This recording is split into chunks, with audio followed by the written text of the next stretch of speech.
Good afternoon, everybody, and welcome to the planning meeting. Members, when you use your mics, please make sure the mic is facing yourself. Obviously, if you're sharing the mic, so you can pull it to your side, just make sure it's facing you. Members of the committee, subcommittee, any apologies or substitutions? Total? I thought by Councillor Woollen.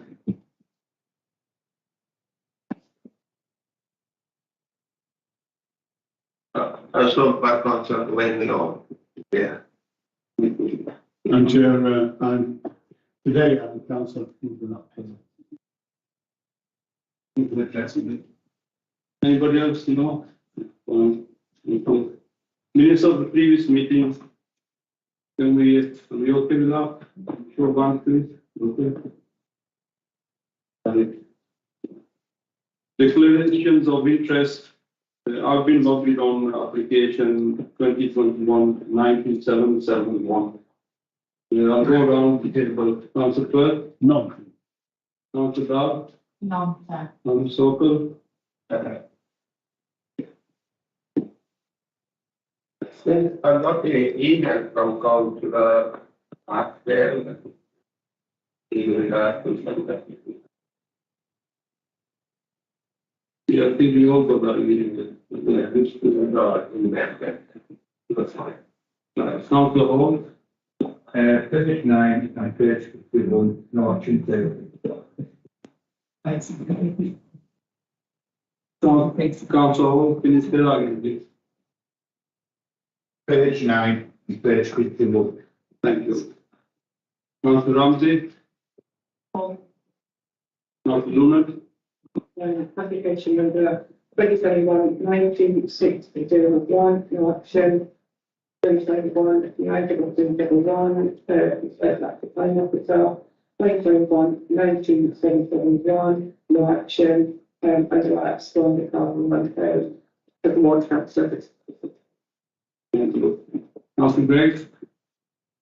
Thank you, Chair.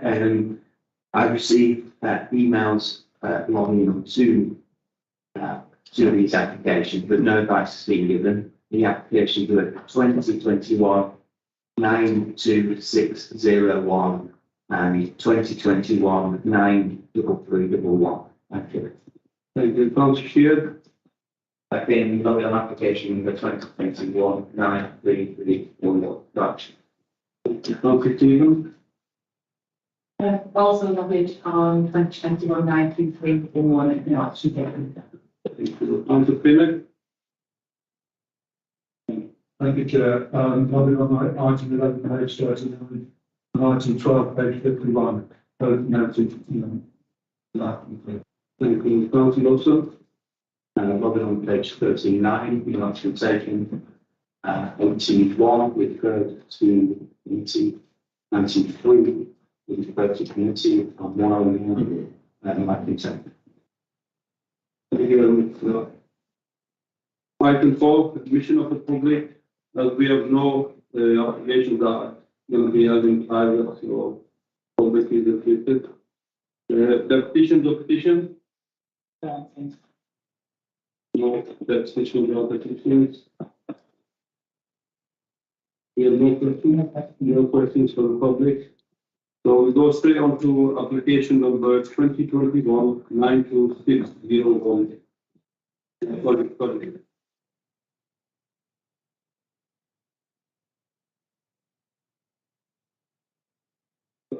Sorry about that. So we're going to application 2021-9299. Good morning, members. Jenny Booth for Development Management. So the application for 154 Gunsel Lane is seeking consent to demolish the existing bungalow and for the erection of a two-storey dwelling. The application is brought to committee due to the number of representations. The site is split across unallocated and greenbelt areas within the local farm, with a large area of the rear garden falling within the greenbelt. Whilst the site is not in a conservation area, it does face on some of the Gunsel conservation area. The property properties on this side of the road are a mix of single and two-storey properties of varying ages and styles, and that's which officers consider that the first dwelling would not be outside of the street zone or only acceptable with its relationship with the conservation area. The design of the dwelling follows a similar footprint to the existing house with some modest enlargement towards the rear. The materials proposed would include stone and render for the walling, insulated with covering. With a mix of house types in the area, the design is considered to be acceptable in terms of visual landscape. The officer report has outlined the impact of proposal in terms of the neighbouring properties. The space between the new dwelling and the neighbours suites will be a limited additional impact. The windows proposed have been carefully curated to ensure privacy for the occupants of the new dwelling and the neighbouring properties. The access has been established for the existing house and the parking arrangements are considered to be satisfactory. Permission has already been granted to extend the existing bungalow upwards to form a full two-storey dwelling under permitted development. However, given the limitations of the permitted development rights, the appearance of the resulting house would not be particularly organic. And so the current planning application gives the council and the applicant the opportunity to provide a larger version in a more organic form. There have been a number of objections to the scheme, and these have been outlined and addressed within the officer report. In conclusion, for the reasons outlined in the report, officers are on balance to recommend approval.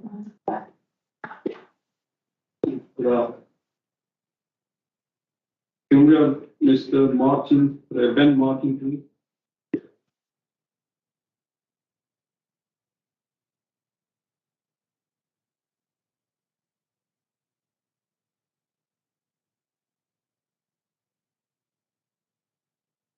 You have 3 minutes, you can start now. Before even occupying the current house and without neighbourly consultation, the nearest neighbours were informed of intentions to replace the bungalow. Neighbours like me, who share a direct boundary with the plot, would only view the plans of an ostentatious state's house when submitted, despite asking. I'm still waiting for the applicants to introduce themselves. Our kids attend the same school. We have yet to speak. Do the applicants really want to be part of the community of Little Gumsall, as they say in supporting documents, by forcing them to non-stream home requirements? Remember that surrounding houses are other people's dreams too, and soon become nightmares. Little Gumsall is a quaint village, a conservation area of which residents of Kirklees are proud. Walkers and visitors pass by the plot year round, enjoying the village charm, its quaint composition of houses and greenbelt countryside that's influenced by. The proposal sits on the conservation area boundary and is in direct sideline from the conservation area village centre. Public valley views will be blocked by the proposed development and more so by the previously permitted development. Designs development and more so by permitted development. Designs and proposal that 45 lower lane in a similar but not so prominent position on the conservation area boundary, done through hoops to be passed, and wasn't allowed a full second story. It is well known that this committee loves bungalows and hates to see their demise. The current house is one of 3 bungalows in a row in front of my house and garden.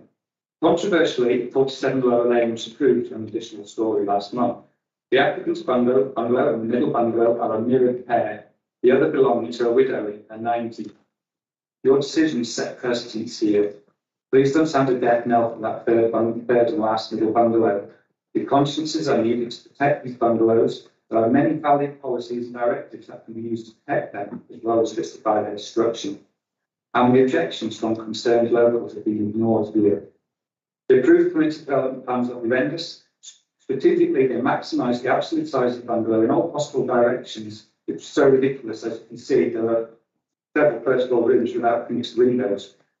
It was submitted as an exercise in playing the system, whereby making the current application look slightly smaller, more acceptable, and therefore more likely to be approved. However, it is still a gargantuan house, including 10 individual WC units and bathrooms to help fill up space. It is abhorrent overlooking issues for all its neighbours, blocks so much light, and is not in keeping with the feel of the village. It wants to be on Dog Lane with the other glass conduit for all its houses. Please don't let this area become Dog Lane. There are other big houses nearby, but 180 years ago when they were built, they probably went to annoying to the neighbours.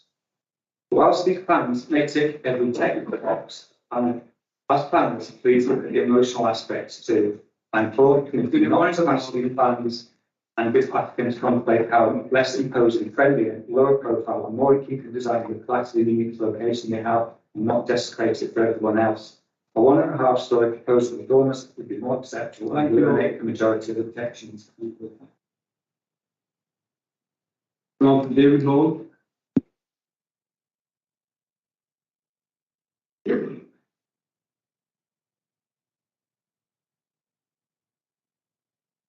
You've got 5 minutes. Right, thank you, Mr. Chair. So I'm here on behalf of quite a few residents of the local area who've been in contact with me about the situation. And I acknowledge that this is a tricky one actually for the committee because of the existence of the limited rights application which has already been passed, which you will receive. My concern really is for the, and I think is rather overbearing nature of the size of the on the residents either side. But crucial that any development that does take place on this particular site is in character of the nearby conservation area on the Gulfstone itself. And I would suggest really that the purpose of planning authority is just that, it's to make sure that the developments are in the local areas and that things are not taking place. And so I would appeal to you to stick to those eyes. The permitted rights which have already been granted are very little to it's quite honest. They don't take into account things like comments of various agencies.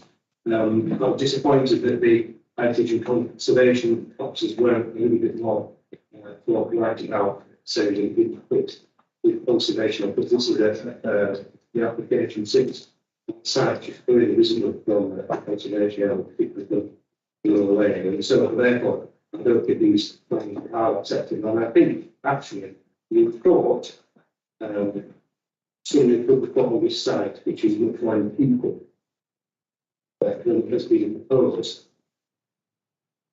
So what I would ask the committee to do is please consider if you're not in the mind to use this, whether you would defer this for further talks to take place, perhaps plans to be revised. So something more acceptable would be permitted on this site. Thank you, time. Thank you. Please.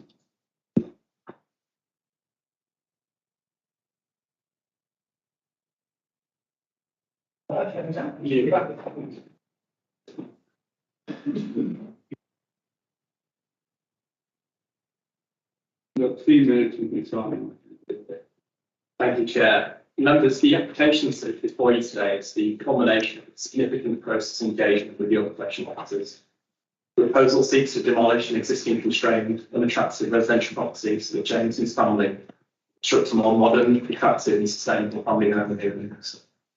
Members, as part of the engagement and positive approach that's been adopted by James, his architects and the council, the scheme has been amended, revised and altered so that it's now in a position whereby officers are supporting on the replacement dwelling. In the context of the recommendation before you, if this is the case, the property has a lead rights to be extended and altered to such a degree that it would have a greater impact than the proposal before you. Fallback position is material to the consideration of this application. Members, the basis of that fallback position is set out in detail in paragraphs 5.3 and 10.13 of the officer's report. This is a key consideration as whilst the property sits outside of the conservation area and legal boundaries.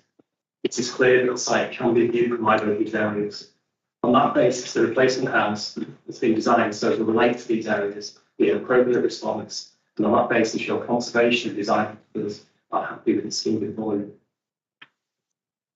Members, your officer's report is extensive in considering the relationship of the replacement dwellings with neighbouring properties. It is sought to outline and consider how the dwelling will be positioned and how it meets the council's guidelines for development and issue bills. On that basis, it's the case that position of the house is in line with your policies and ensures that the neighbouring immediacy of the adjacent properties and their residences are maintained. Finally, the scheme has also been designed appropriately so there's no impact on highway safety. Members, before you today is an application that's considered to be appropriate when balanced against national and local planning policies. The design of the house has been through a process of positive engagement with your officers and as such, it's included the development is successful, appropriate, and positive response to the local area. Our basis fixed for your access. Yes.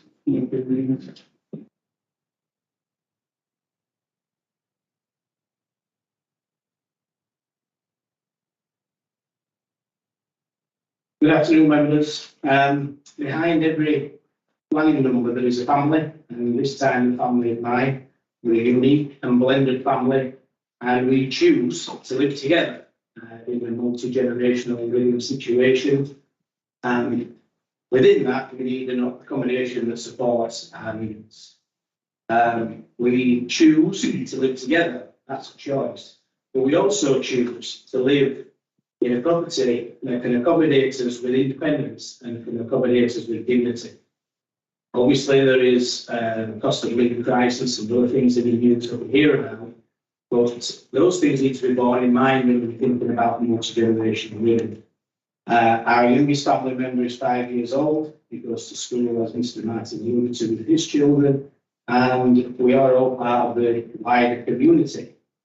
And we have to think about future-proofing not only the property itself, because its current guise is certainly not fit for multi-generational living, but we have to future-proof ourselves as a family so that we can have accommodation that suits us in the future.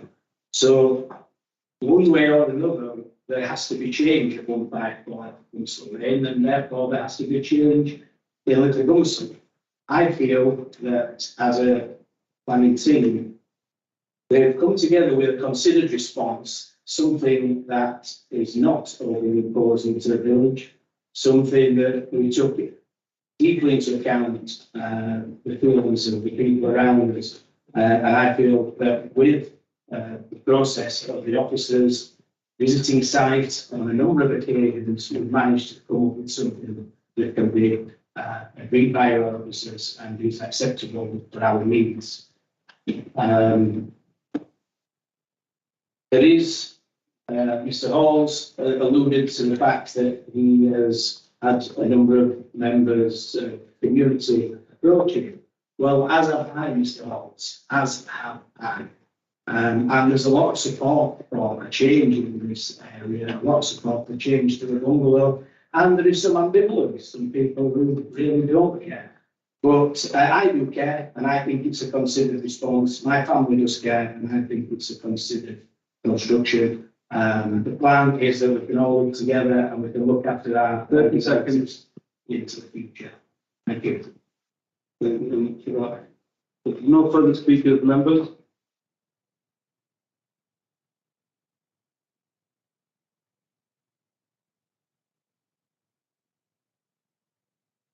Motion. To you, Chair. As a percentage figure, the officers have an idea of the significant quality, significantly larger scale.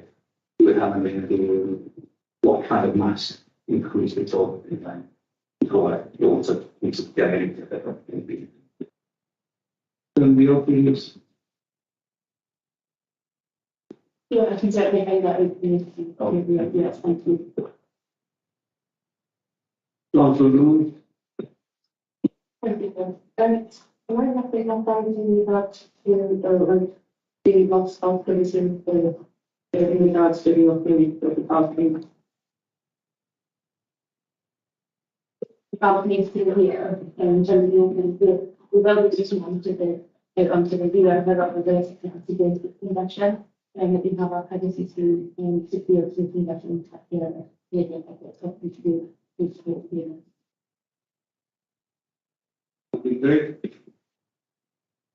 Thank you, Chair. And to you, if I may, just seek clarity on number 6.2 in the document. It refers to the majority of the rear garden, which is allocated to its green belt. It's the footprint of the new proposed dwellings are going to be approaching into that. How does that turn your square with planning policy? Thank you. Through you, Chair. The Just going to try and bring it in with having close it down.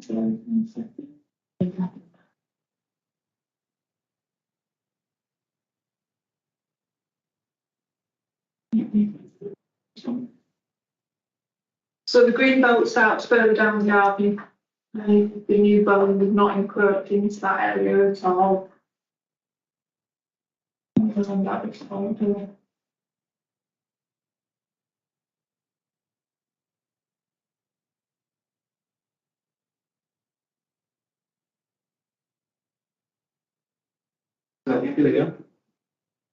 Thank you, Chair. Yes, it's clarified that. Thank you.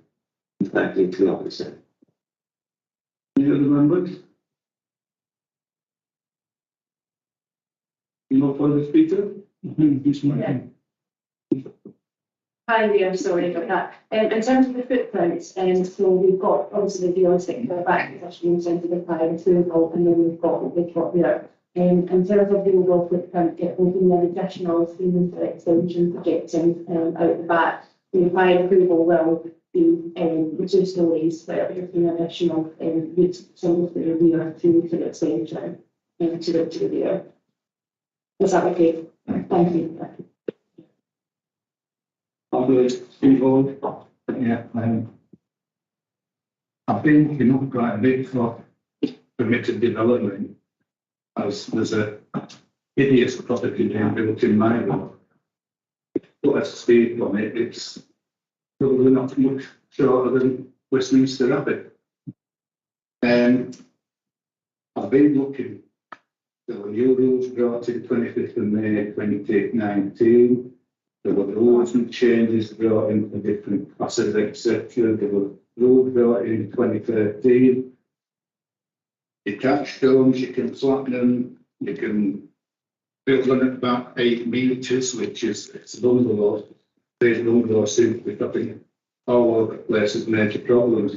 Now, I've got to say, I don't like being political, but on this time a little bit, I put it quite honestly at the government door. Allow building rates to be played about thinkingly, left, right, and centre. So much so, I don't think a lot of developers know what's right and what's wrong as far as permitted development goes. On this one, you've got to say, does it fit? And I know little government saying, right, well, and absolutely doesn't. It's overbearing that the thing is with permitted development, there's that many avenues you can turn down and say, well, you know, we'll gloss over that. And they're just building up the one, and it looks a sod.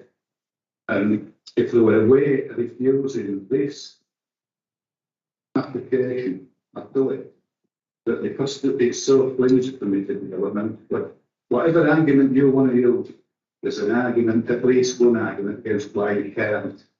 So permitted development, really, would be as well as saying, well, look, tell you what, don't bring them to commit, just go and do what you want.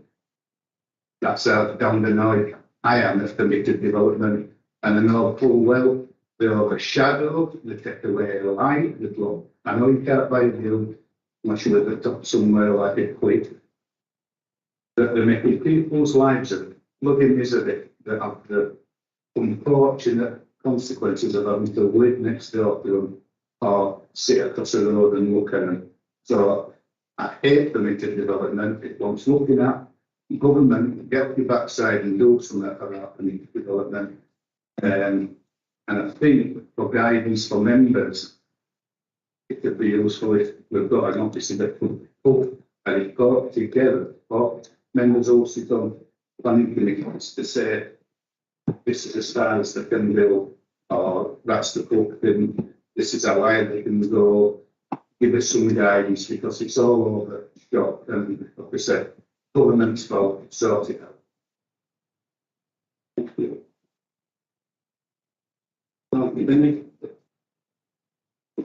Thank you, Chair.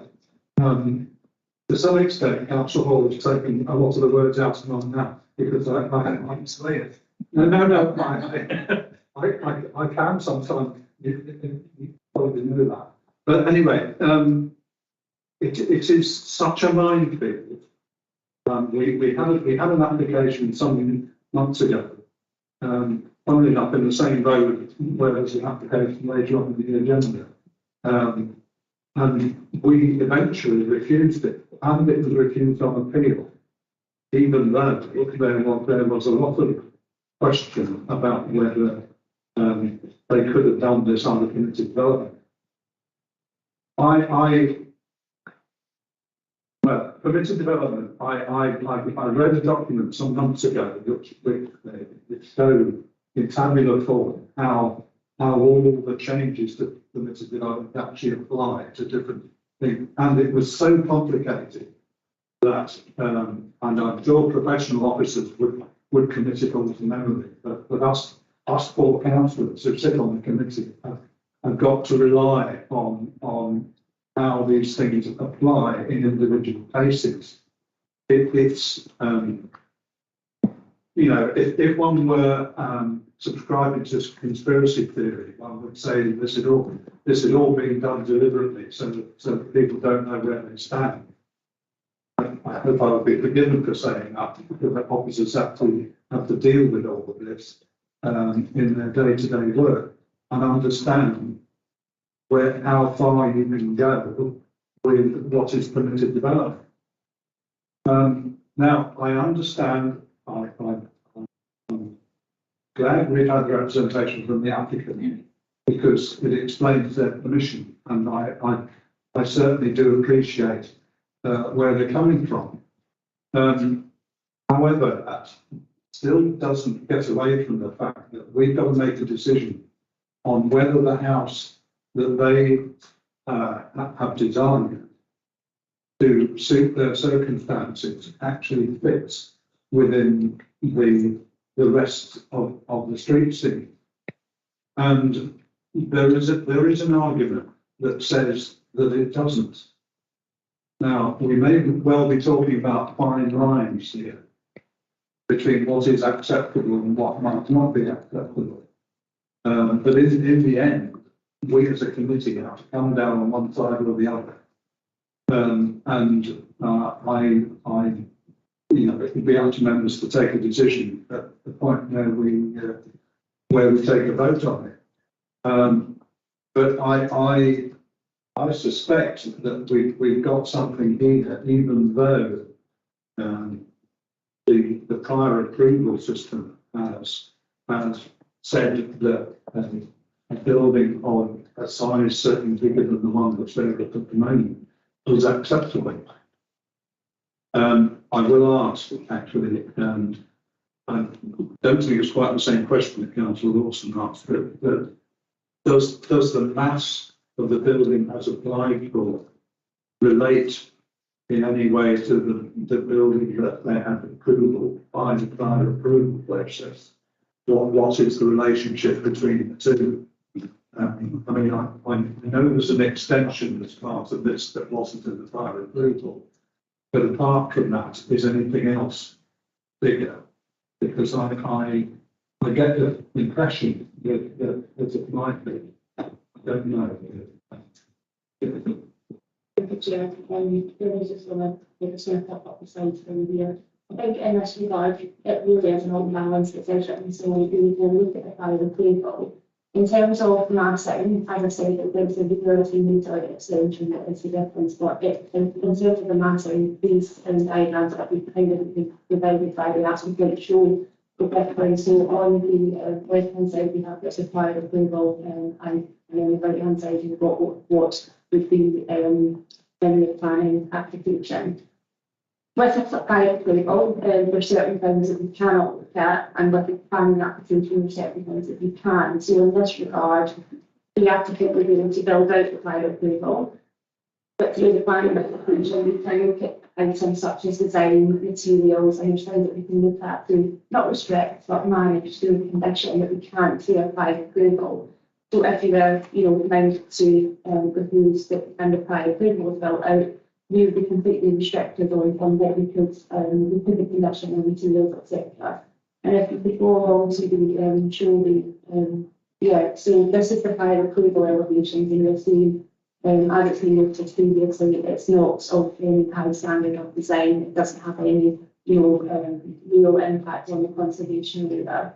And then if we go on to what's been proposed by the applicant in terms of the design, there's things in here that, you know, it is an improvement, and this is the opportunity, obviously, to the planning application to look further at design and materials, and these are suggested conditions that we do have on the planning application.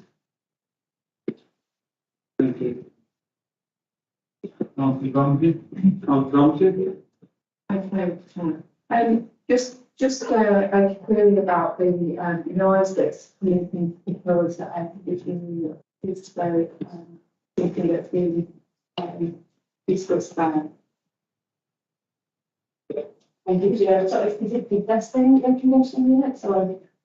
In the proposed one, so, but it's under item 7.3 for unit.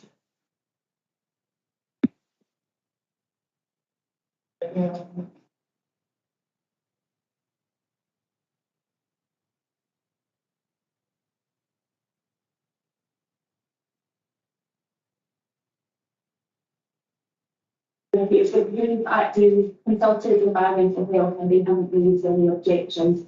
If they were amendments to approve, we could look at a suggested condition for any, but with it being, it would have to be from the control and doing that what is a reasonable condition. And then if it needs to environments, it would be difficult for us to have the evidence as to what noise is being created within a residential air conditioning unit.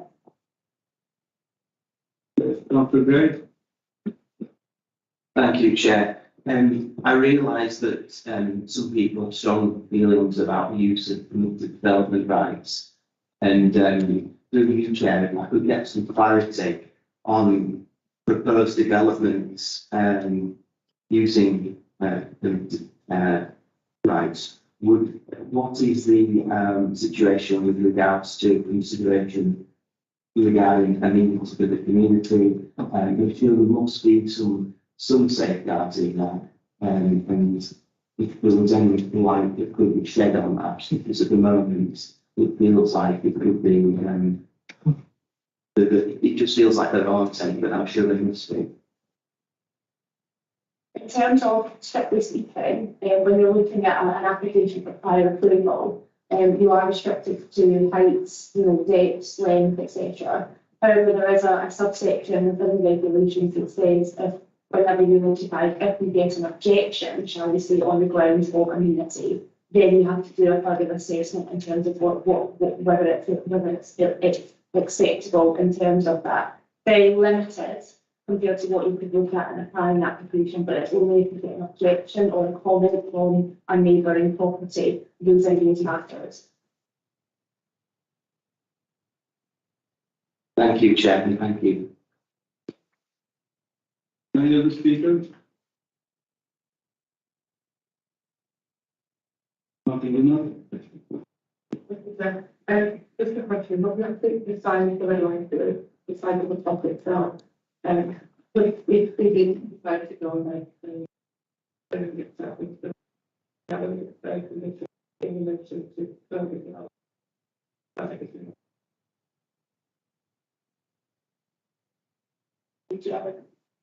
We would have to obviously meet the sex test on conditions that I'm sure you're all aware of and reasonable and affordable and acceptable. So we would have to ensure that any condition of restricting or requiring permitted development rights met those conditions. It is something that we could look at to put in place that we would have to ensure that these conditions met the evidence.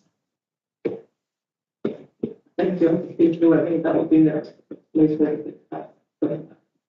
Thank you. That's right. If there's no further speakers, I need a mover and a second. Councillor Finney? Thank you, Chair. I was about to get my name out and suggest that we do the proposal. But I am slightly struggling as to what reasons should be given. I think there are grounds for believing that the massing of the building at the podium is too much. These are not the correct words to use, I realise. But the overbearing impact of the massing of the building would be, I think, how we would need to propose it.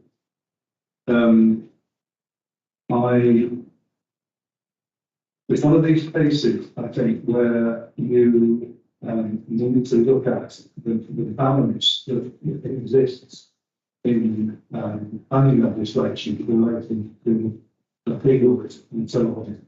That appeals can be entered into by applicants, but not by objectives.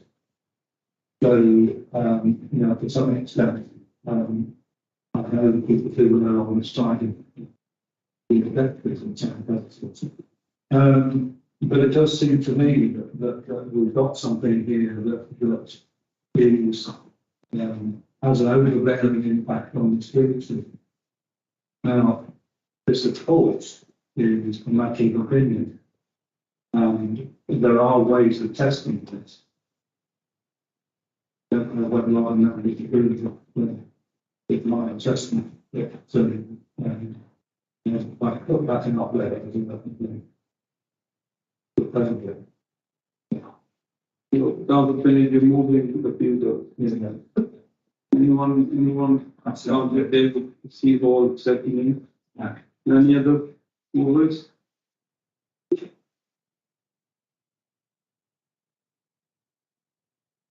As I say, on the down to the fields, we have to have an open space reason for refusal. Overbearing the mass in the street season is a valid planning reason. However, we have to have on balance in terms of active that meets the requirements in terms of community standards as credible plan and SDE. However, that's up to the government of implementing members together, then we can consider what that is as a reason that we can. Councillor Ramsey? Can I move to accept the move?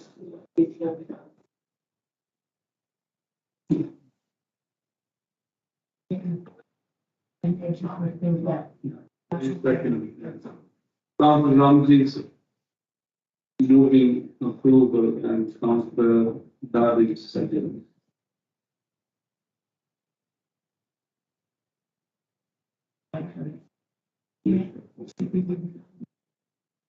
So we're voting on the refusal voters. So voting on refusal, for, against, or abstain. Councillor First. Yes. Councillor Dove. Against. Councillor Sokol. Councillor Hall. Councillor Ramsey. Against. Councillor Kirklees. Sorry, Councillor Lena, I apologise.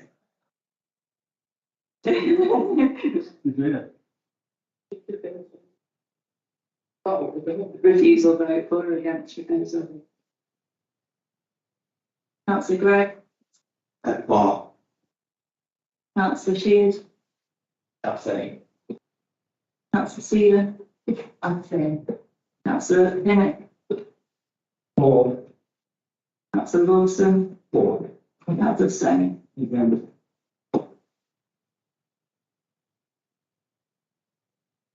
Just first, Councillor votes.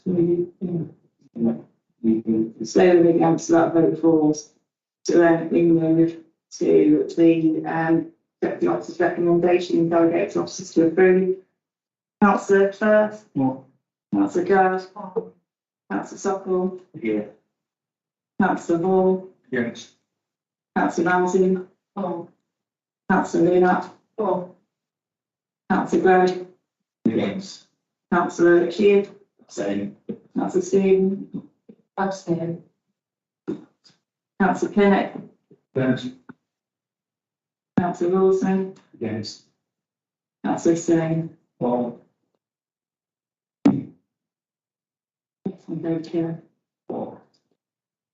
The application's carried, delegate to office to approve. Engagement with company.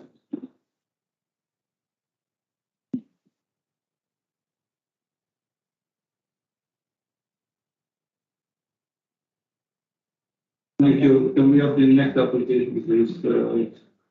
2021 9.201. That's fine.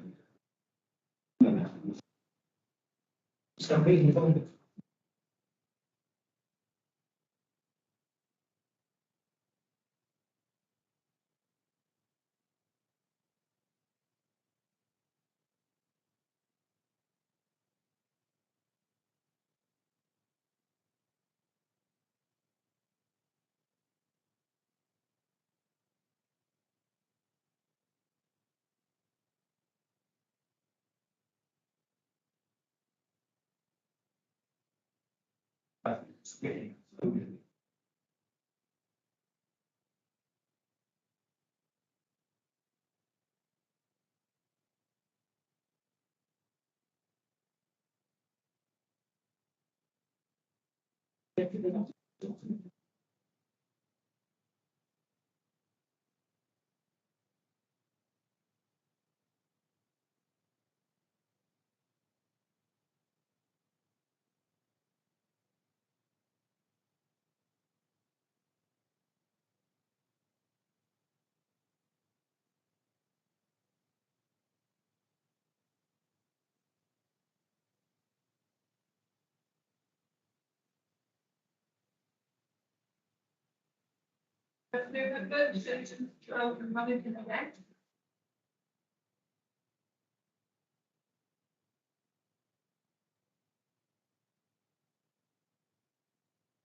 So the application for the extensions, the side and rear of 22 Norfolk Lane, is brought back to committee having been confirmed for the last meeting for our members to visit the site.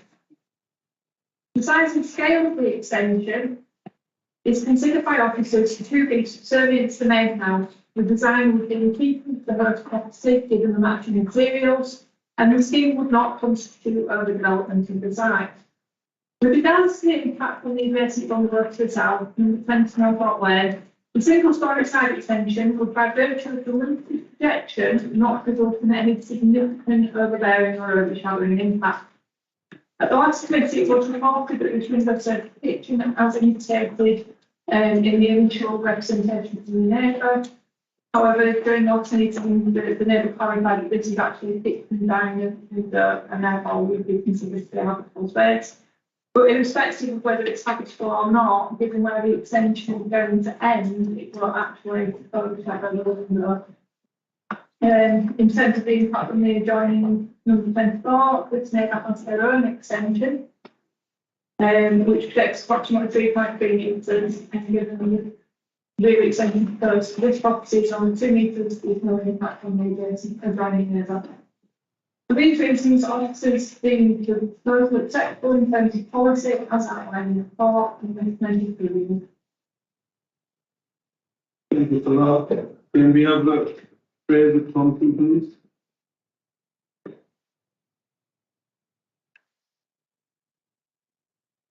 Thank you, Chairman. Good afternoon.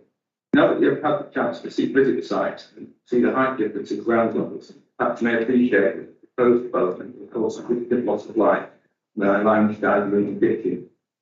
It's proposed to extend the present garage by 5.3 metres to the rear, from 2 metres beyond the rear wall of the house. This would bring the new rear corner to within 1.3 metres of my house wall, and would be only 600 millimetres or 2 feet short from being directly in front of my dining room window. Any steps or decking were built to access the rear garden would be actually levelled with my. I know that the houses on the lake built so close together as this proposal would allow, which will reduce the visual amenity of the area. My lounge window will be facing a blank brick wall, which will greatly reduce the light levels in both lounge, dining room and kitchen. Bracket number 22 is a 2-storey house sitting on land 1.2 higher than my single-storey bungalow, makes its overshadowing even worse than if the land were level. None of the elevation drawings are height dimensions and do not show the disproportionate relationship of the proposed development up to my property, which would not be described as subservient to my property, or the street scene as described in the change of 10.4. Light levels are already reduced on the side of my house because the windows are north facing, so they don't get direct sunlight. The bulk of the corner, coupled with the ground level difference and steeply pitched roof, would further greatly reduce the light levels and media value. My lounge window and side door window under the solid green cardboard would be in near darkness, being closed on 3 sides if this go ahead.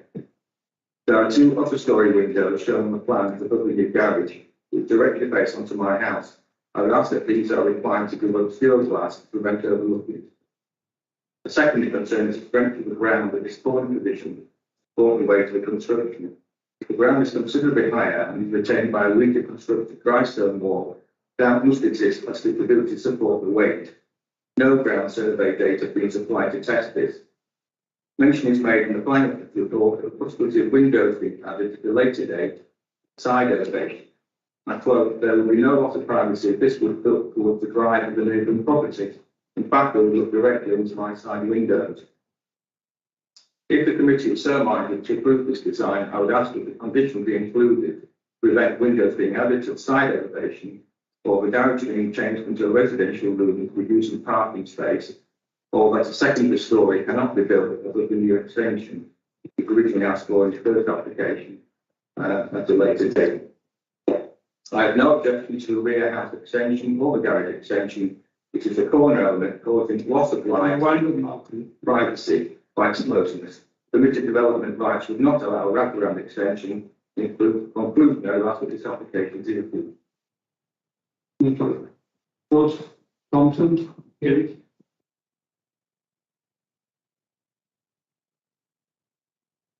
Thank you, Chair. A picture says 1,000 words, and the site inspection clearly says more than I can say today. I am reminded of the sale of London Bridge in 1968 to McCulloch in the USA, when the buyer was expected to buy Tower Bridge. This application is analogous. The new owners have knowingly bought the low-level London Bridge with the intention of developing Tower Bridge from it, without the foresight of obtaining prior planning permission. Under permitted development rights, the side, corner and rear extension cannot all come under this. Under planning law, and in particular Kirklees Council frameworks, the law covers all. To quote Councillor Lee Hamilton, who cannot attend today at the prescribed time, from the previous planning committee meeting, she stated the following. LP 24 design, section B, Kirklees extensions and alterations, supplementary planning document item 4.8, which states, and I quote, a reasonable amount of space should be provided around new extensions in the interests of the amenity of future residents and to prevent overlooking an undue loss of privacy to any existing residents. This application, this is their actual words, this application does not meet that criteria. And this is in complete contradiction with the local planning officer's views. Quote further, LP 24 states, proposals should promote good design by, amongst other things, extensions should minimise the impact on residential amenity of future neighbouring occupiers. To quote Councillor Lee Hamilton from the previous committee meeting on LP 24, this proposal does quite the opposite. And I'll repeat that, this proposal does quite the opposite to LP 24. It is overbearing and it is overshadowing. Those are her words. 30 seconds. Clearly, a bridge too far, in my view, with respect to LP 24. And I would urge you to not pass this application solely based on LP 24. Thank you, Chair. Thank you very much.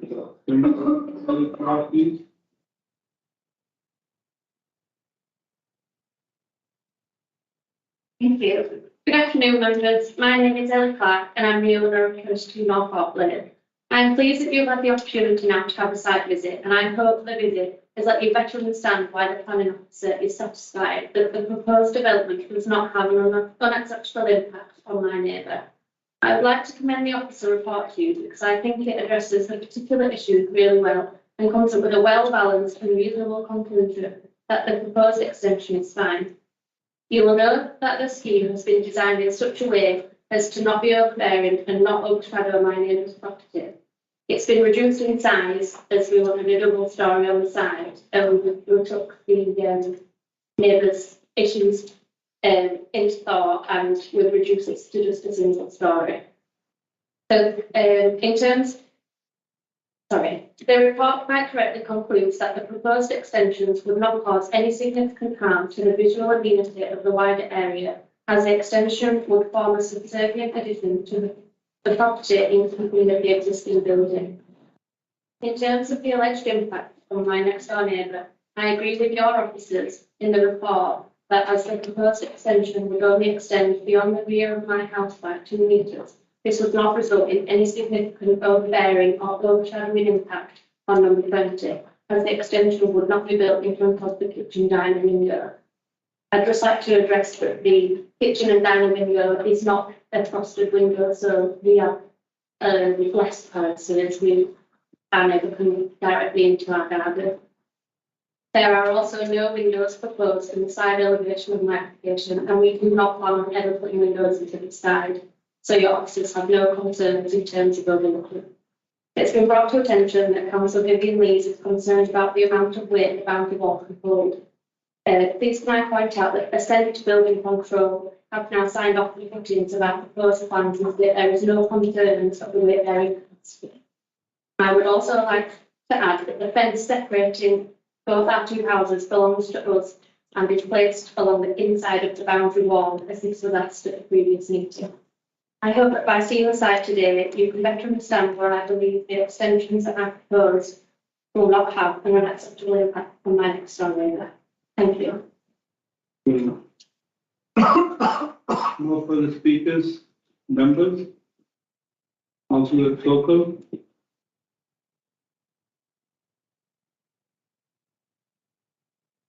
Thank you, Chair. Sorry, I've not been on the side video, but I've gone through the report and food there. And usually, into the planning law, we get planning permission or under the permission. According to the building law, they can have the up to 3 meters. This extension proposal, more than the rear on the side, less than 3 meters. And again, you stay on the rear, there are no property between the overhead of properties affected, but not will be affected on the side as well. If we don't give this, if we don't accept this extension, I think we will never accept any other single story. So I think it's fair to be approved this application. Thank you. Thank you, Councillor. Councillor Penny? Thank you, Chair. This morning's events show the value of having a site visit. But rather unusually, I found that when we looked at the site, I was more convinced that we should refuse this. There is a problem here that under permitted development, the next door neighbours could put up an extension that would have an effect on the bungalow without any doubt. But I think that what they're applying for here would have even more of an effect on the next door neighbour. And that deleting the part that is not permitted development, in other words, the square between the 2 extensions, the side extension and the rear extension, would actually serve to produce slightly more light to the next door neighbour. We are talking about, from the next door neighbour's point of view, light on the north side of his house. So it's actually, in some ways, more input that more might be provided in such circumstances. So I come to the conclusion that the extension as applied for is, in my opinion, too much, and that they should rely on limited development rights alone and not the extension. So I don't know whether that's a correct way of wording it, but I would like to use the tools of. Thank you, Chair. And I was also grateful to go on the site visit this morning and have looked for myself. I can clearly see both sides of people's views on this, the neighbours and the applicants. It does seem that the contentious part of the development is the utility room on corner, which seems to sort of cause the issue on part of the property blocking light. Obviously, it is blocking light into the neighbour's home. I understand that actually is an extension as well. So in terms of the LP24, which Councillor Hamilton has made a reference to, I understand there's no concerns from the councillors, the council officers on that. And that's slightly confusing because it does seem to suggest, from what I've heard, that there seems to be some question marks over space about building next door and allowing space around with regards to that LP24 policy. Can I get some clarity on that for you, Chair, please?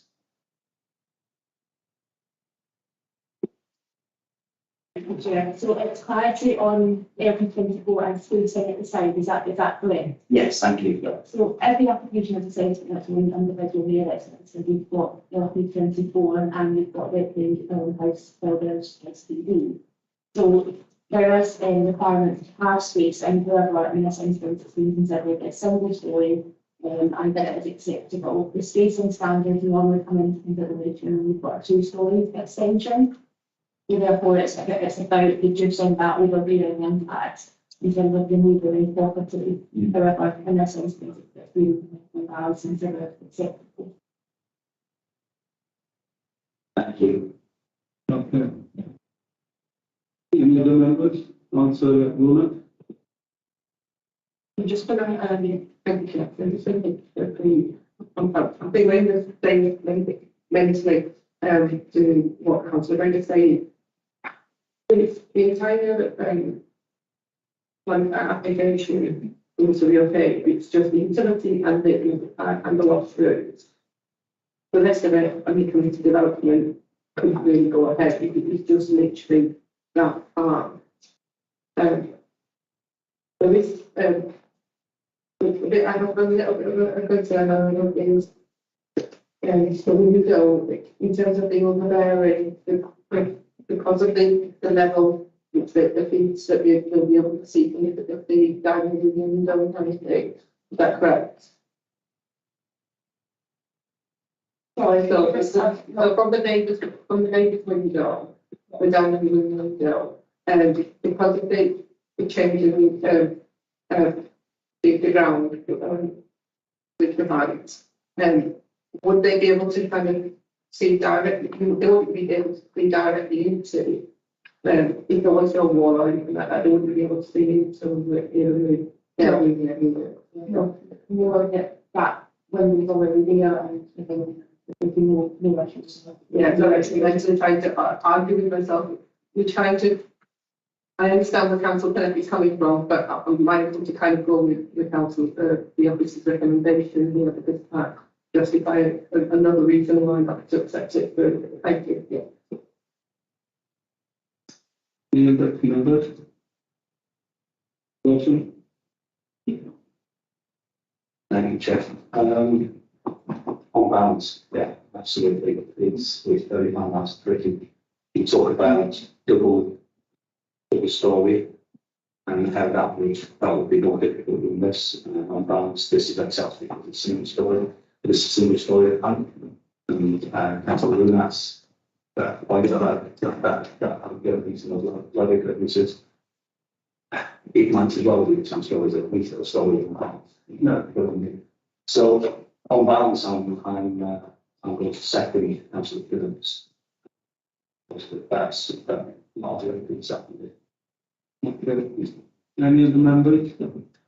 Councillor Sokol, you're proposing. No, I didn't propose. You did move it.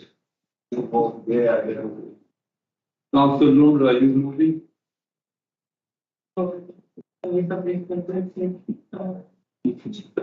Yeah. Sorry, Chair, thank you. We just wanted to provide a bit of clarity on the issues which we were with the grant agenda. We've seen that the whole vote test needs to that into the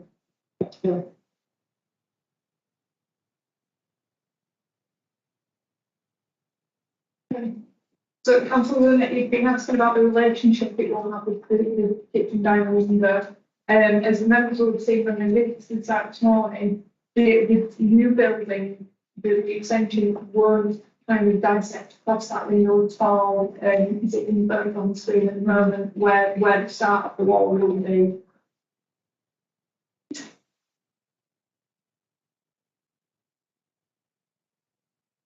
we just wanted to provide a bit of clarity on.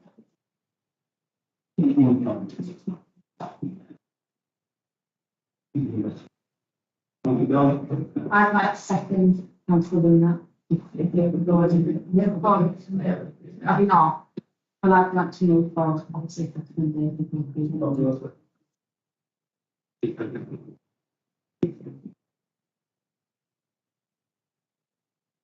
Any other members? Well, I'd like to second that. Councillor Dark. Yeah. Yeah. So we've got Councillor Phillips for moving the refusal, Councillor Lawson seconded, Councillor Dark moving for approval, and Councillor Ramsey seconded. If you can take the refusal vote first. Yeah, I'm just going to confirm this is being refusal.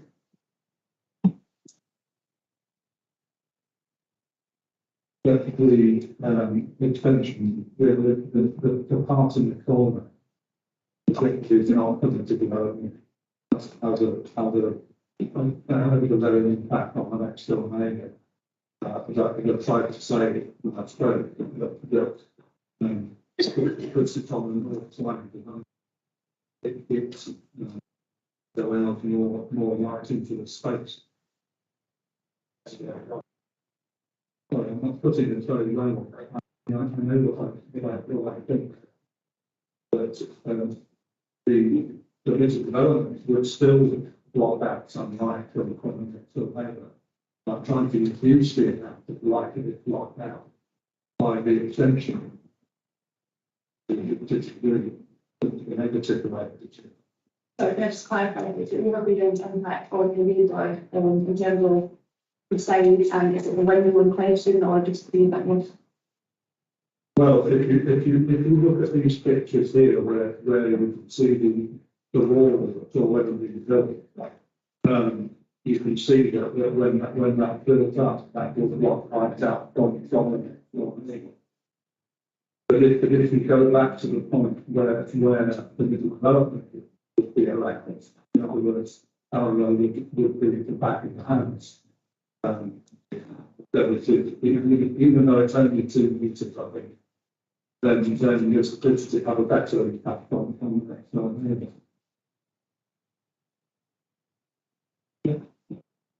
Your opinion? Or is that you understand what I'm saying? Yes, that's why I'm not done, but no, I just ask a question because I am John. I think if you just the objective they great claim on L324 and obviously you've taken that into consideration. Could you just explain a little bit more about L324?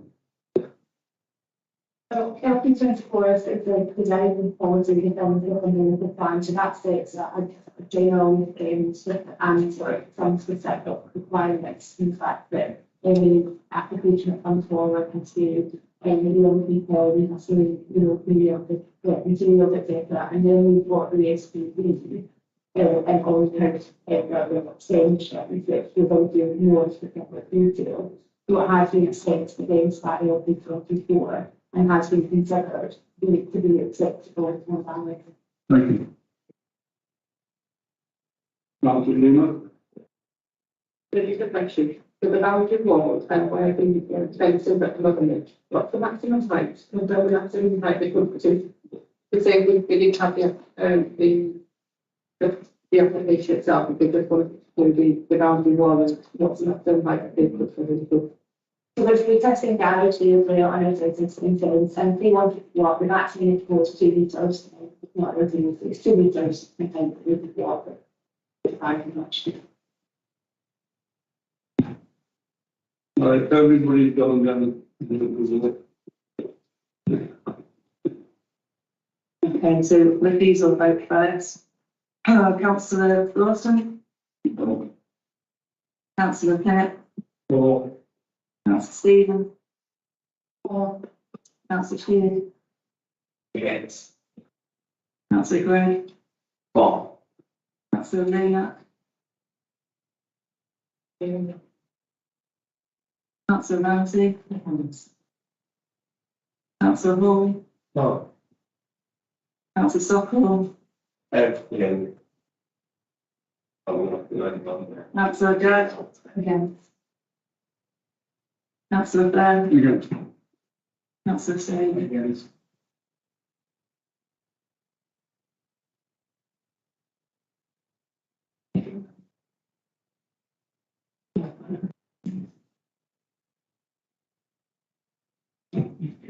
That's me, too.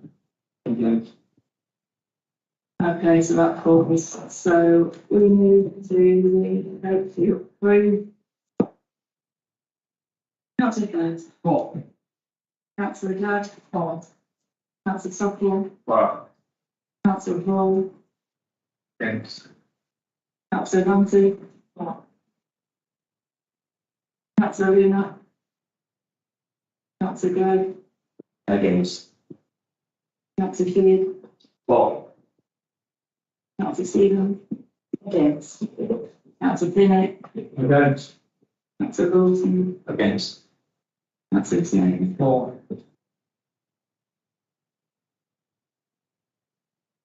Yeah, that's carried to the Councillor Sheehan. No, it's going to do it. Thank you.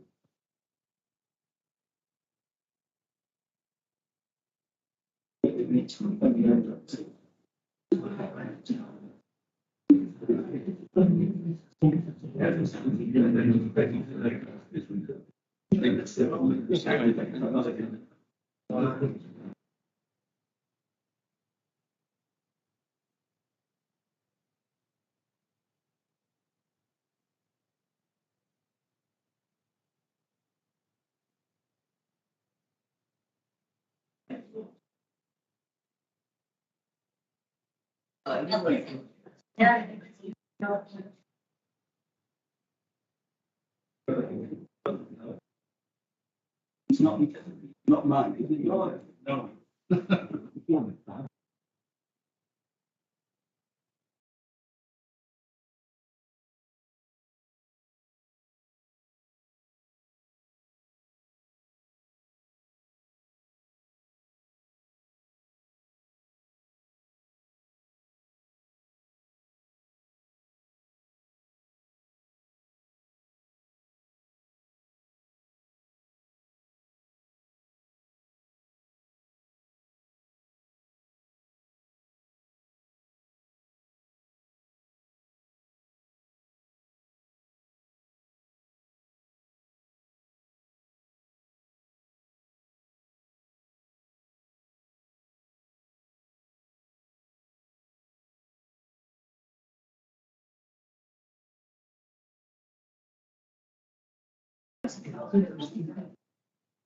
So everybody, next application, 2021 92771 30.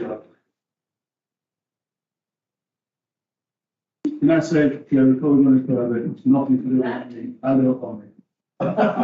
Thank you. Thank you, Chair. My name is Elizabeth Mail and I'm the Secretary of Application. The application involves the erection of 200 units to use for Class A, which is light industry, and Class B, storage and distribution. The application has been brought to the Woollen subcommittee due to the number of public representations received. The application site comprises an industrial yard which has a large stone building along the northern boundary and a block of buildings to the south-east which are currently used as a workshop and residential. The site is accessed by Mill Road to the east. Character surrounding the site is varied in terms of its use and built form. To the rear is a scrapyard and associated buildings. There are residential units adjacent to the site on Mill Road and further to the north. To the immediate north is the children's play area, the Batley Car Mill, the Grade 2 listed building to the northeast. The application site is partly allocated as waste safeguarded land within the Kirklees local plan. The proposal is for the erection of 2 industrial units for the use of storage and distribution and light industry. Unit 1 will be located to the west of the site, adjacent to number 23 Mill Road and opposite the existing mill building. The proposed height of the unit is 6 metres with a hollow pitch roof. Following discussions with the applicant, we were concerned of the impact on residential amenity of the future occupiers of 23 Mill Road, and amended plan was submitted which moves the unit away from the shared boundary. Also is considered amendments to address the concerns raised. Unit 2 will be located to each of the sides at a proposed height of 6.5 metres. The proposal would concern by the existing access from Mill Road, which could be resurfaced to create a shared surface access road. A total of 11 parking spaces will be provided within the site. Set out within the 24 development section of the assessment, the principle of the erection of the industrial unit partly on land which is allocated as a waste safeguarded land is considered on balance to not prevent, hinder or unreasonably restrict the operation of the waste development as set out within policy LP 47 local plan. For scale and design of the industrial units is considered by officers to be acceptable with the existing industrial setting of the sites and within the context of the existing and live availability. Policy is therefore considered by officers to comply with LP 24 of the local plan. I would like to draw members' attention to page 41 of the committee agenda with reference to the neighbouring planning application reference 2020 9042 for the erection of an industrial unit. There was an error in the report in the fact that this application was in fact refused. The application site was within a different ownership and accessed by the same shared access from Mill Road. The applicant in this case was not prepared to make the required improvements to the access or to make the required details as requested by highway officers. Therefore, the application was refused. Throughout the course of the application, additional information amendments were submitted by the applicant to address highway matters which officers considered to address the concerns raised. The proposal is therefore considered by officers to be in compliance with the policies LP 24, LP 22 and LP 24 of the local plan. The proposal has been set by officers against both national and local planning policy. We consider that the proposed development would on balance constitute sustainable development and is therefore recommended for approval. Thank you, Chair. Thank you for that. Then we have the first speaker, please, Mohammed Sadiq. You have 3 minutes and you can start now.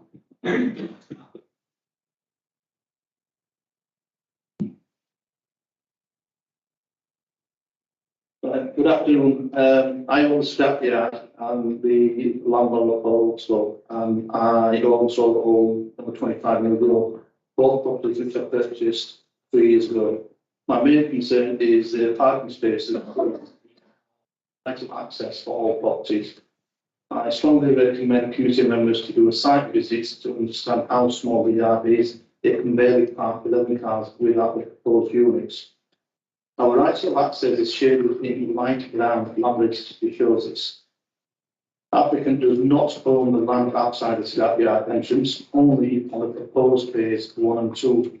How can he demonstrate a turning circle which reverses on someone else's land? If in future ownership changes, this will cause problems for the house more so, whereby applicant will be parking on his entrance and the owner of the scrapyard will be likely parking on his entrance, blocking access to the house. focusing more on Bay 1 and 2, it blocks the entrance to the house as the drive is parallel with the side of the mill, reduces the scrapyard entrance, blocks applicants' entrance, and will they propose to enter their property, see this. Pictures have been provided to the committee as a better understanding the massive impact it will have on the scrapyard and house entrance if approved. Points to add, loading and unloading not sure. One can only assume that this will be done in the middle of the yard, block the entrance and the drive. Arctic trucks with 40-foot containers have been delivering goods, usually 3 to 4 hours on site. In all fairness, parts where proposed parking 3, 4, 5 and 6 will be, which is acceptable. I have no objections to the units being built. In fact, I'm all for redevelopment, but not at least things like mentioned. If parking can be reduced and there's 1 or 2 taken off, I'm sure we can work together. Also, the unit 2, if they were to unload and load, it would block the right of access as mentioned in this. Thank you. Thank you very much. Next speaker is Sean Mevley. You got 3 minutes.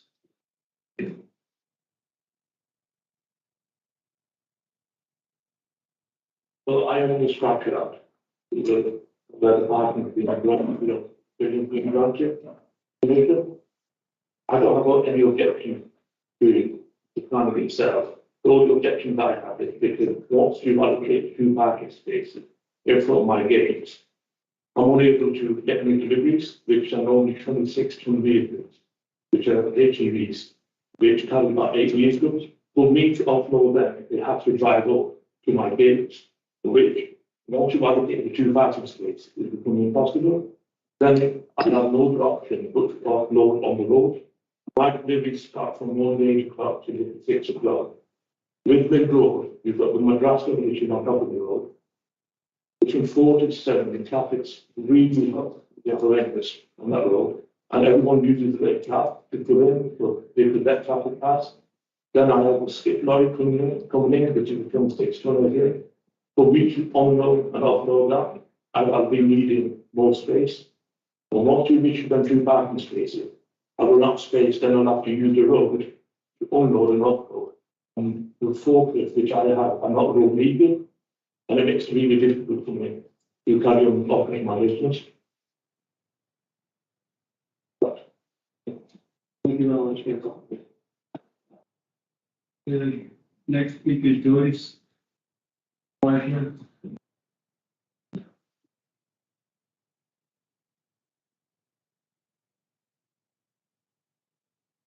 Mr. Chair, members of the committee, hello, my name's Joyce. I'm the joint owner of the property located on the corner of Mill Road and Footbridge Yard, which garages a 1957 Dewsbury County Villa fire engine, which we have owned for 48 years. This land was purchased from Kirklees Council.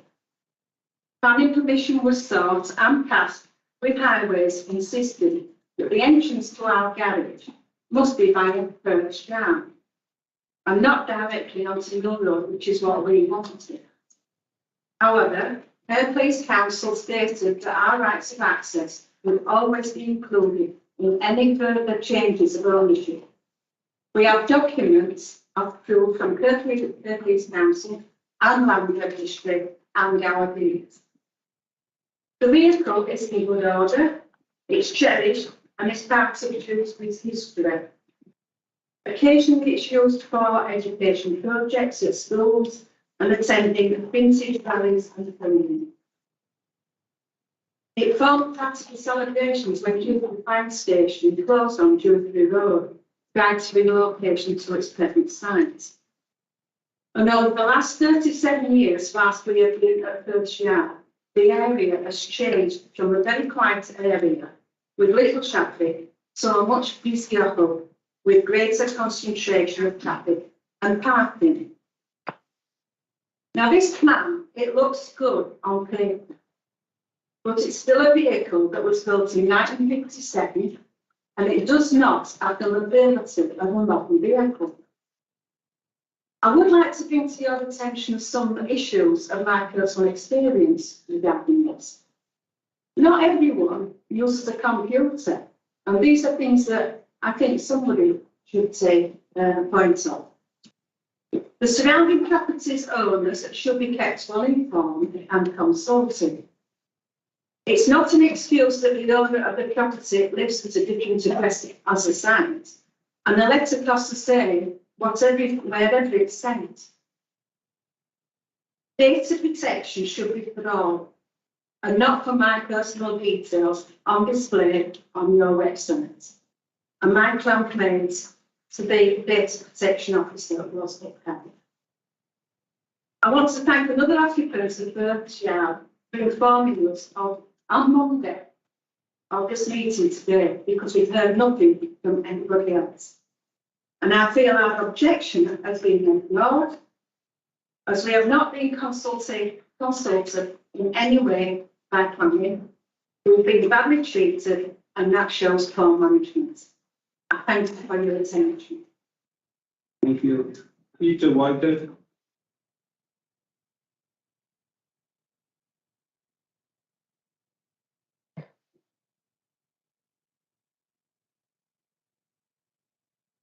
My name is Mr. Whitehead. We own the garage at the end of the yard, and it's not for business. The vehicle is kept inside, 65-year-old. It is 30 foot long, with a large stern circle, no power steering. It's one of the old kind with the big wheels on the rear, like there used to be. There'll be over 40. You'll know that, we'll remember that. Plan goes ahead. If this plan goes ahead, we will not be able to get out due to the obstructions on the left of the gate and the right of the gate and opposite the gate. Trying to turn safely could damage my vehicle or others. Planning have not spoken to us or the applicant, who is aware of the size which could have been made to an alternate plan. Next door example on the window unit and on the width of the road has been extended, but nobody has spoke to us. 30 years ago, planning contacted me to see how much room I needed to exit my garage safely due to another planning application. Why did not this happen?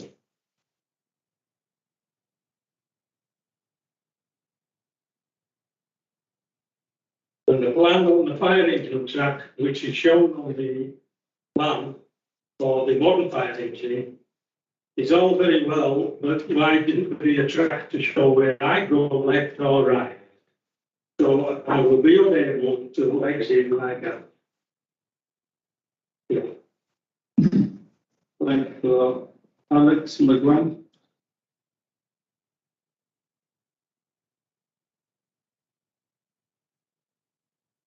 Hi everyone.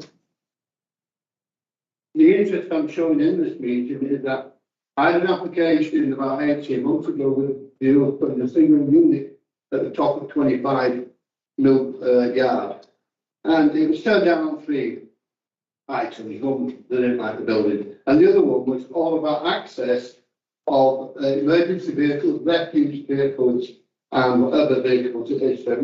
It was contrary to the requirements of policy LP 21, and then the second one to refuse it was LP 21, LP 22.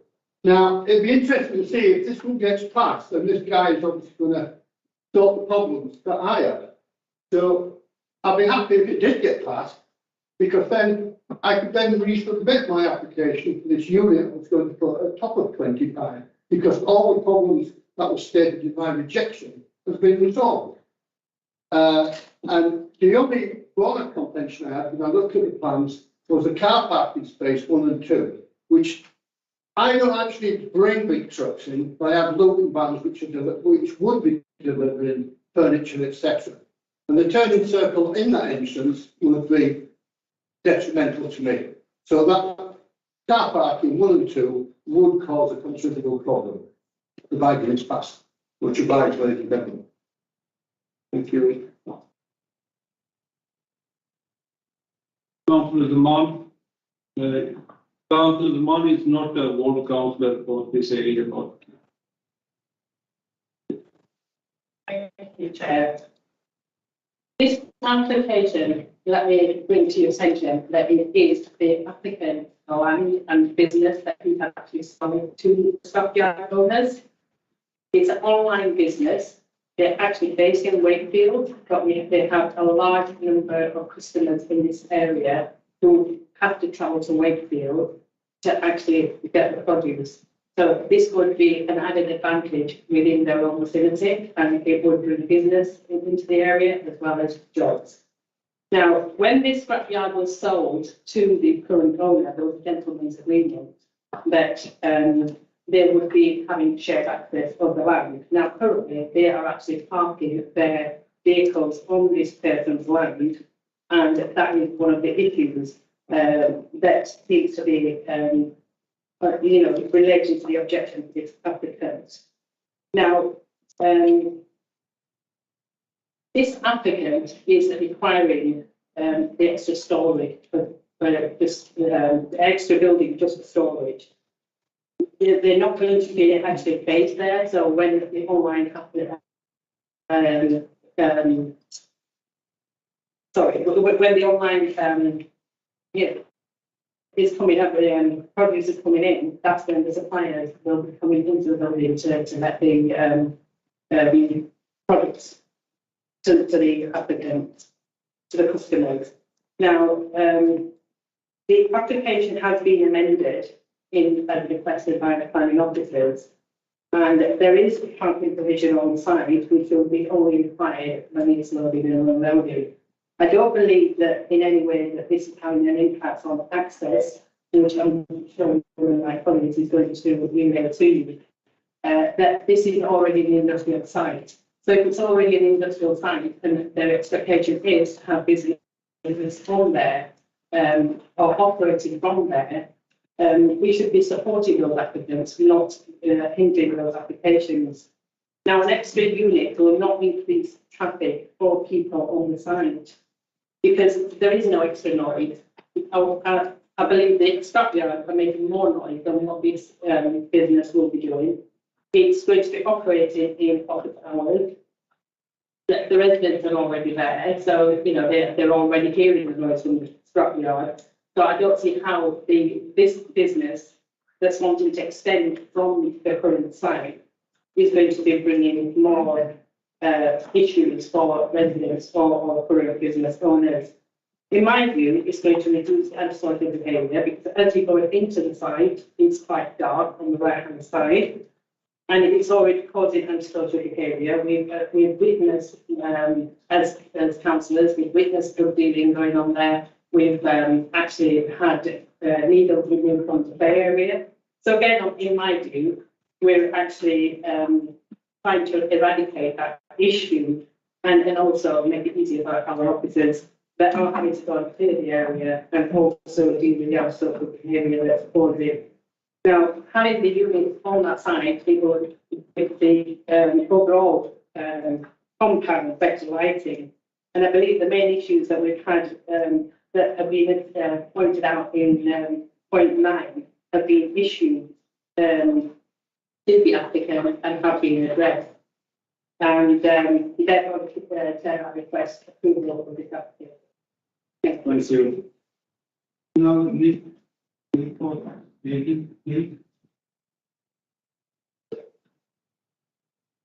Good afternoon, I'm Nick Wheeler, planning consultant for the applicants. This application for 2 relatively small light industrial or storage and distribution units follows a previous application which was withdrawn following feedback from officers. Once we became involved in the case, our priority was to address the points raised by officers, and these issues are addressed as follows. Number 1, clarification was sought in relation to the compatibility with the adjacent waste transfer operations. In this case, the nature of the business uses would be compatible, with these business operations and would not prevent, hinder or unreasonably restrict their operation as a car scrapyard. The proposals are therefore compliant with local plan policy LP 45. Number 2, the scale of the units has been reduced in terms of height, massing and floor space with regard to visual and residential amenity concerns, and officers are now satisfied that the proposal will not result in overshadowing or be overbearing or be detrimental to visual amenity. Number 3, the noise report has now been commissioned to accompany this application. The proposed operating hours are 8:30 till 5:30 Monday to Friday, 8:30 till 4:30 Saturdays, and no openings on Sundays. So there will be no operations during unsociable hours. Furthermore, this application is not a B2 general industrial use, which would by its very nature have the potential to affect residential amenity. Number 4, highway officers have also asked for clarification and changes. A full service vehicle turning head for bin wagons and emergency service vehicles have been provided, where currently there is none. So this will benefit other businesses operating from this access, as will the surfacing with tarmac, given that the access road is currently unmetalled. Suitable levels of off-street parking are provided to ensure there is no overspill parking on Mill Road. As seen from the layout plan, access to the fire engine garage is actually kept clear, and we have produced tracking plans which can be shown, I'm sure, by officers to show that lorries and service vehicles can get in and out. So that's been fully checked. And lastly, in response to comments raised by other landowners, land ownership boundaries have been rigorously checked, as has the width required for the rights of access enjoyed by others, and the proposals do not affect any third-party property or access rights. Although this is not a material planning matter, the applicant wanted to clarify this for the committee today. And I've actually got the land registry plan if anyone wants to check it. I've got that here today. It's fully accords with the location plan direct line. Finally, the proposals will create a new employment for the local area. So we respectfully ask the committee to endorse the officer's recommendation and approve this plan application. Thank you. Thank you for that. There's no further speakers. Can I just ask regarding this Bay 1 and Bay 2, is that in front of the fire garage?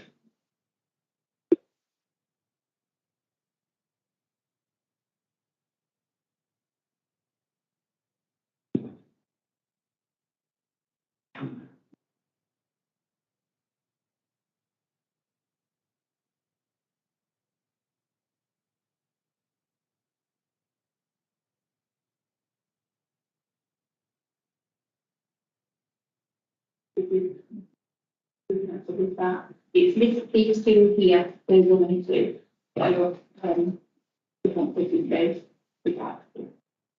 So is that in front of the garage? The warehouse is here. Yeah. It's just these first two. So where is the garage? The garage is here. So what if these two? Oh, sorry.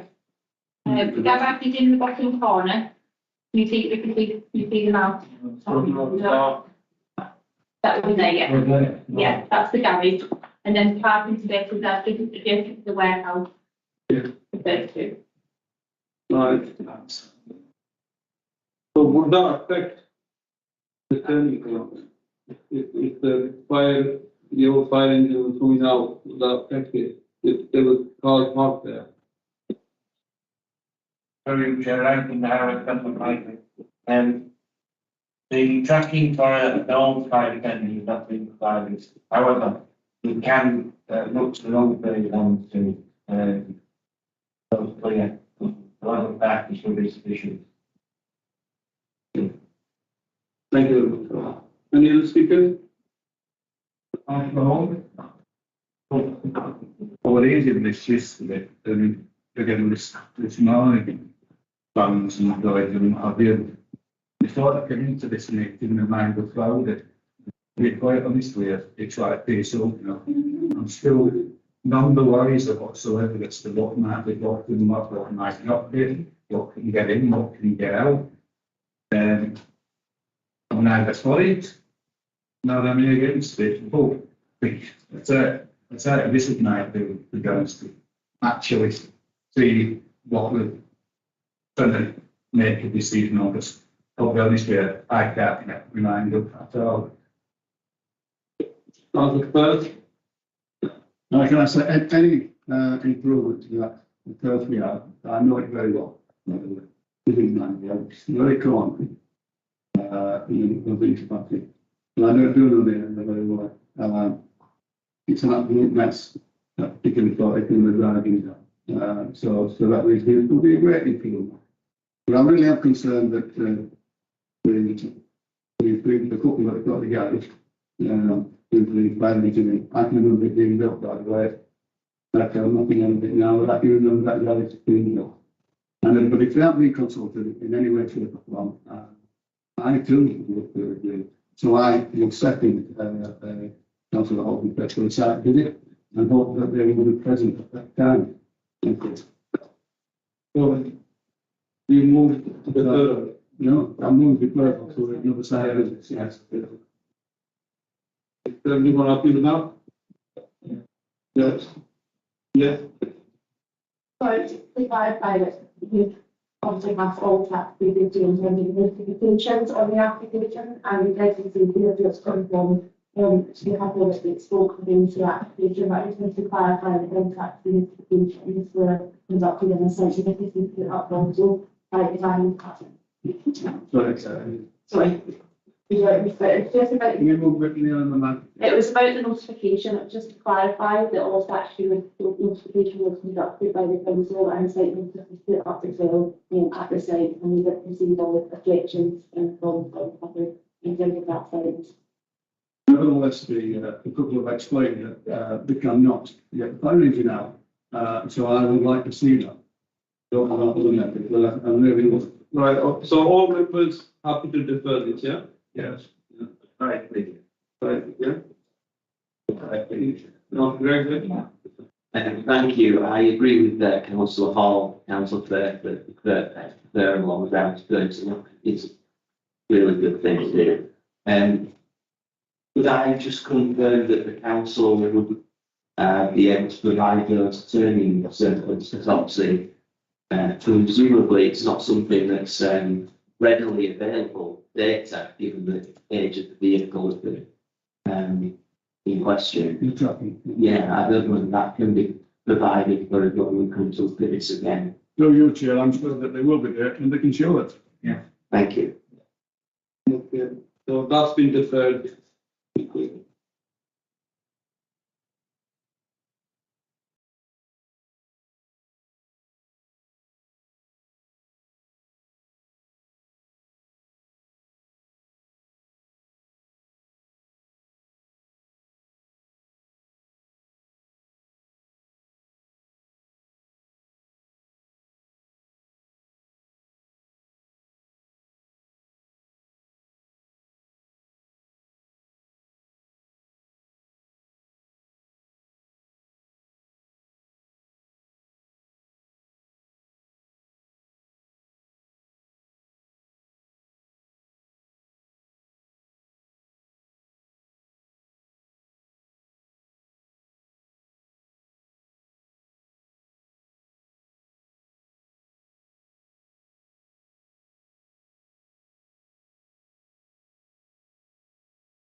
Yeah, item 12, application number 2021-9331.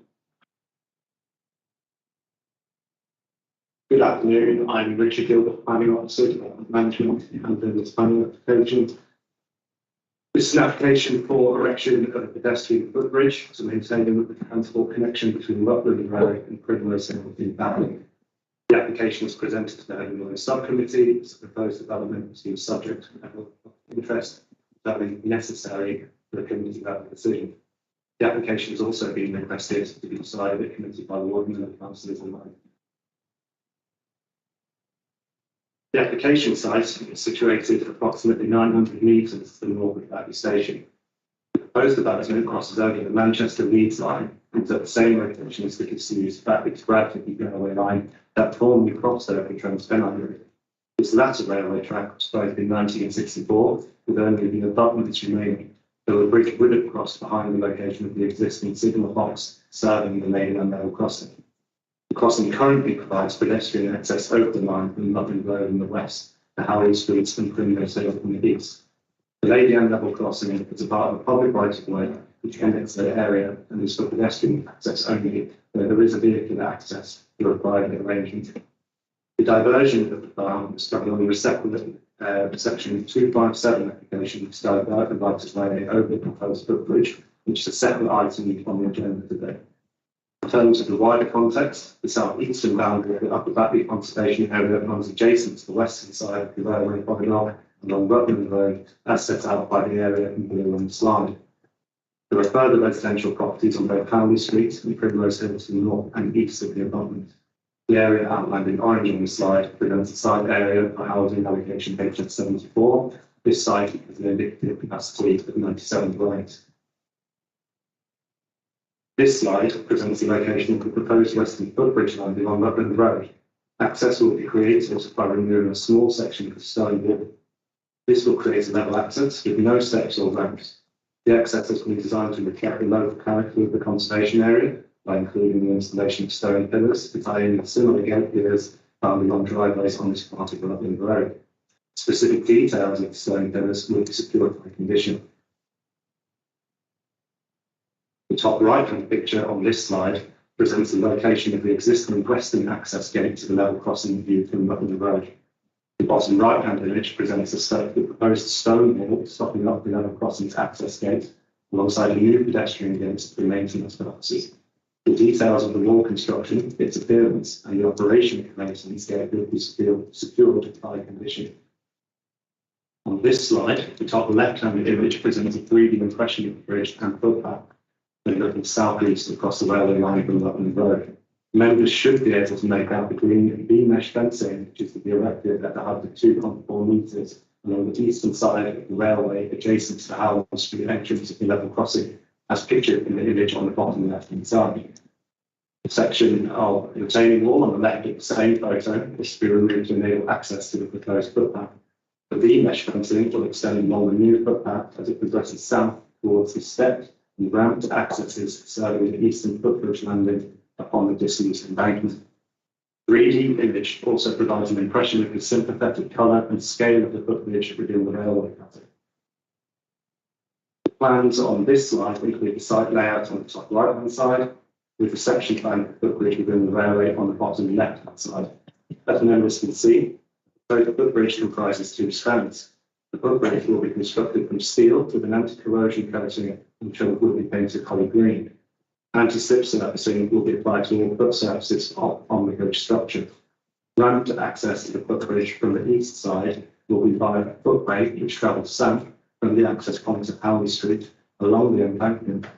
Access to the eastern bridge landing is available via both a step access or a longer ramped access. Total diversion length via the ramped access relative to using the existing crossing will be 335 metres, whereas the step access length will be 255 metres. This slide presents an artist's impression of the footbridge and its access view from the north-east with Street Bourne, Primrose Hill on the left, and Rutland Road and the wider Upper Batley Conservation Area on the right-hand side.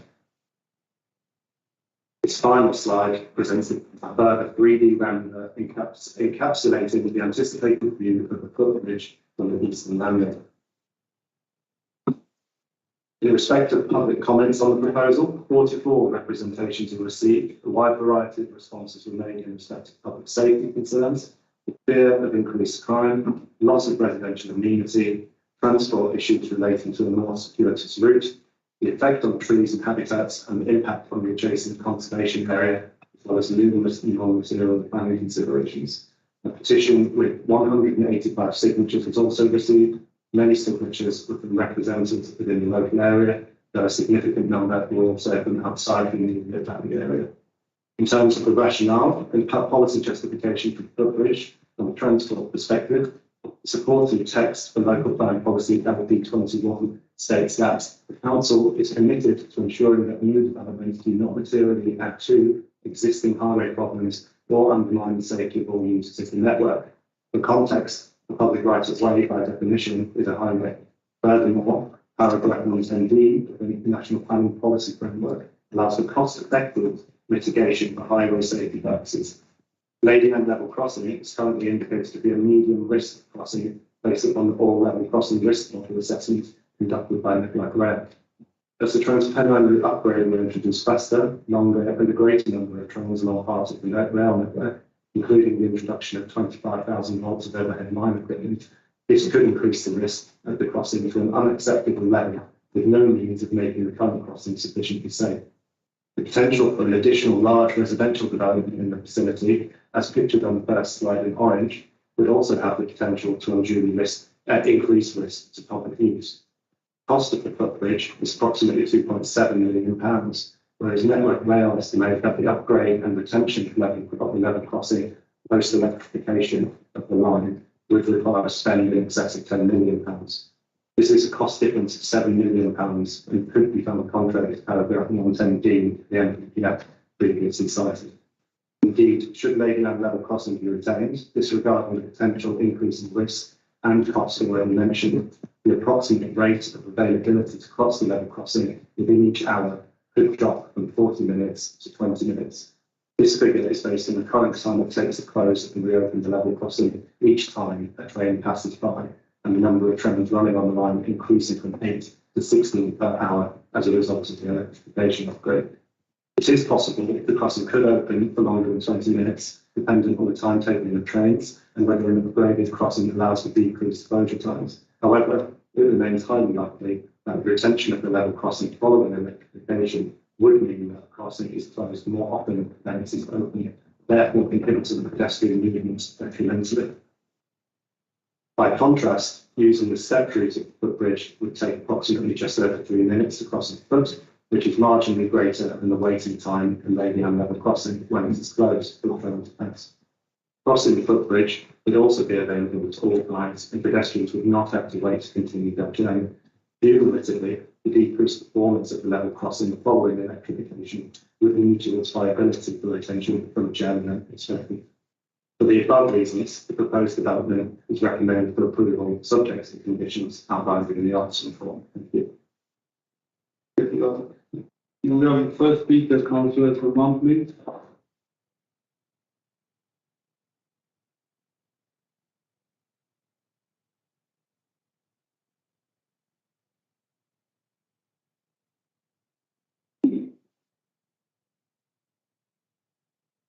Thank you, Chair. This item actually does overlap with an item that you've got further on, item 15, it's Footbridge. And we have speaking always on both items, so I do think it would be better if you combine the two.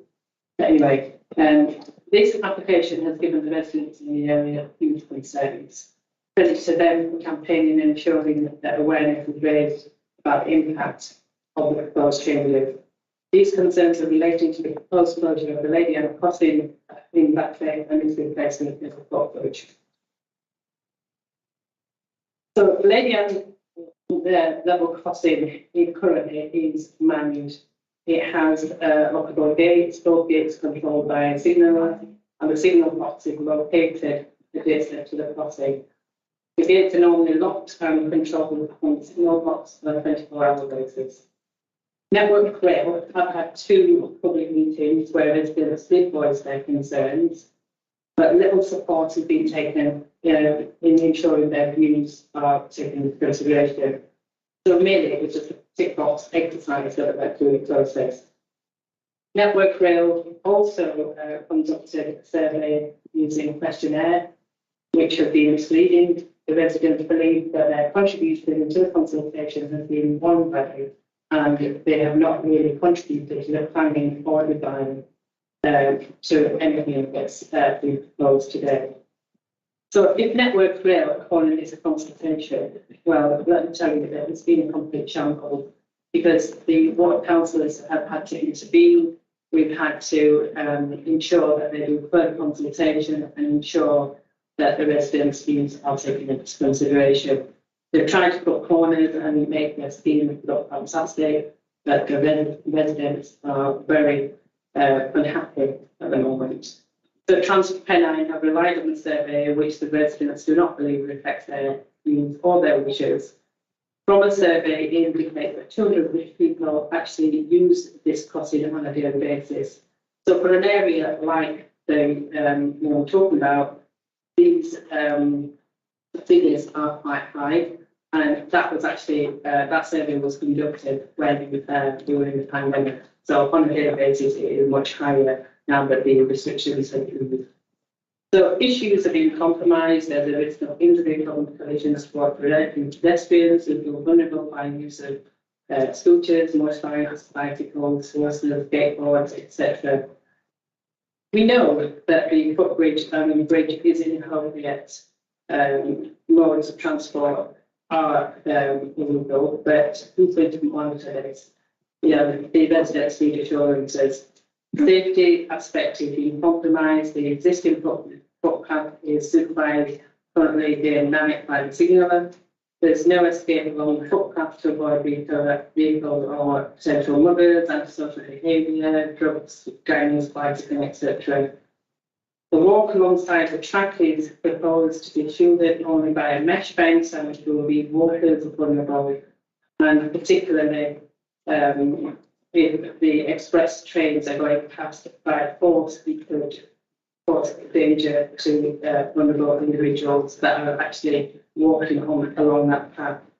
Currently, it's convenient to use the crossing, and as I say, that it's in demand, so people who are elderly or wheelchair users can use that. But with the footbridge, there is no access for a lift, and this will exclude vulnerable people in a wheelchair and others that struggle to walk. So the increased journey will be undertaken with no protection, and this is discriminating against people that I've just mentioned.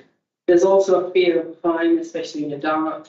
So who's going to take that responsibility to eradicate that fear? Is it Network Rail, or is it the council and codes on that?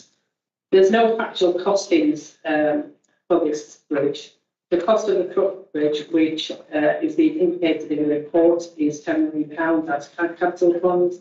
Where is this money coming from? Because the current government has indicated that it has no money for the next 10 years for electrification. Residents have put in their eyes and asked Network Rail for this information, and they've been told that these figures are not available. So where do these figures come from? We've been taken for a ride. The figures are being put out there. We need that factual information and that assurance for the residents. We've also been told that Network Rail have already issued redundancies for of its employees that are actually working on the site, and this has been done even before it's gone to committee. And this is further raising concerns with the residents.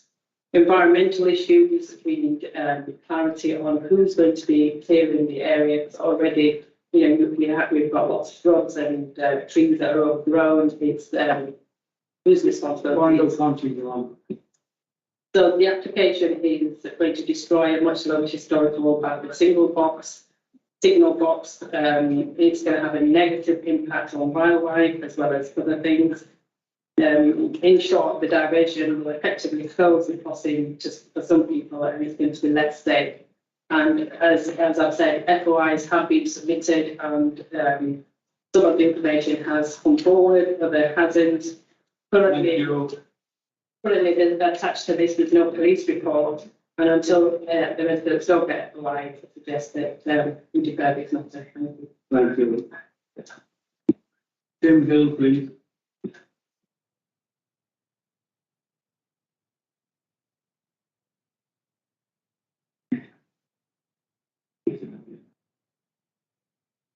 Chair. My name is Tim Hill. I live on the Gloucester Road. I was there to speak against the proposals that Network Rail are putting forward. Councillor Van's already covered the questionnaire, in particular the way the question is through you, rather big in order to produce a yes and in favour answer, because if not, two completely different questions that could only produce a yes answer. So for the Network Rail to play 62% are in favour, they simply misleading. A number of points in the gentleman's report that we've introduced. The paragraph C2 and 1028 seem to imply that British Transport thinks that give that unreserved support to these proposals. Now, if you go back to the report that they sent to you on 27 September last year, their report was entirely conditional on 10 concerns that they have. I submitted a brief information request to Network Rail and asked them what additional information they're providing to British Transport Police to relay these concerns. The answer is not. They're providing no additional information since 17th September. That didn't seem to stop Network Rail from sending letters to RMP and likely to earlier this week, which said we are continuing to work with British Transport Police. Now, I can't recall that they are hundreds of this you'll have. I want to pick up on perhaps the most important point of the report that we're considering, and that deals with the National Planning Policy Framework 110B plans. Because, as you surely know, you can't apply financial considerations on planning matters unless there is a cost-effective advantage. And we've got this figure of 70%, which is equivalent to 2.7 million cost of the bridge. And a 10 million additional capital expenditure that would be incurred if the coffins is the same over the bridge. Now, the point of at these things, the £2.7 million is not the cost of the bridge, it's the cost of materials of the bridge. But on top of that, there's the construction costs of the building on the figure of 2.7 million. Now, I don't know how long the construction costs would be, but it's going to be a substantial figure that would significantly increase the 2.7 million figure. Bigger concern is this £10 million additional expenditure by the same of the costing. I submitted another pre-election request, and I got a reply back from Network Rail, and these are their words, not mine. 30 seconds. We do not hold a breakdown of the £10 million figure. Now, if they don't know where it comes from, who does? The other one, very, very quickly, electrification is probably the single biggest one. We're still missing the answer to the freedom of information request. And interestingly, we got a letter to our MP which said we are currently expecting to complete this work, that's electrification, between 2024 and 2026, but that is subject to some uncertainty. So they can't actually tell you whether electrification is going to take place. Now, without electrification, all the safety costs are going to disappear. Thank you. Here's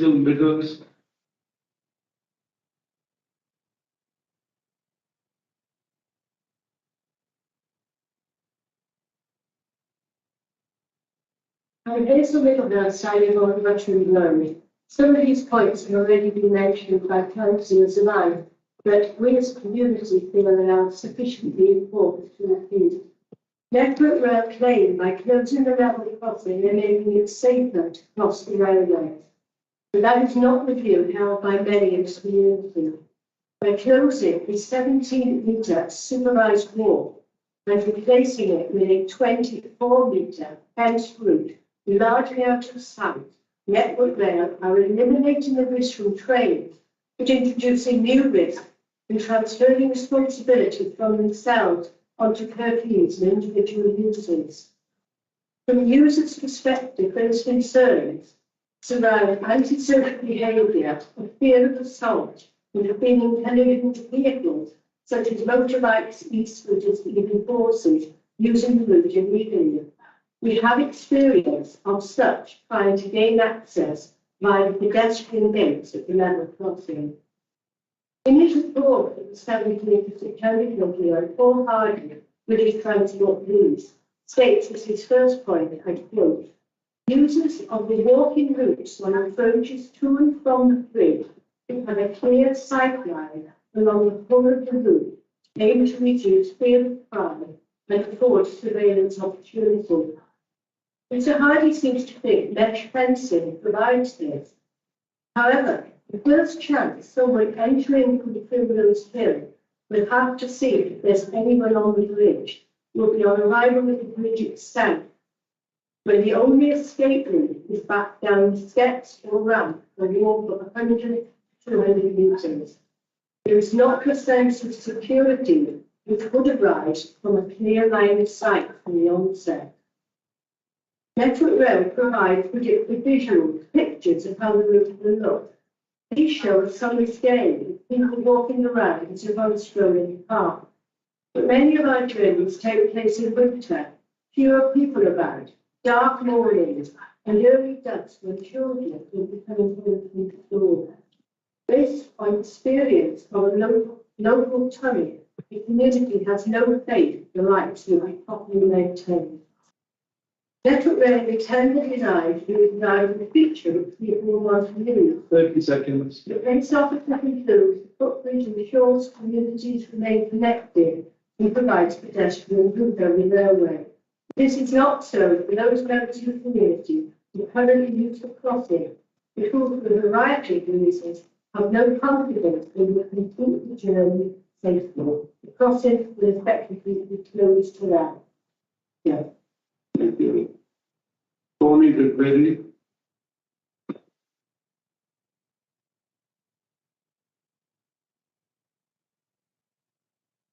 Thank you, Chair. My name is Tony Rivera. I'm the Town Planning Manager for Network Rail and the North Eastern Region.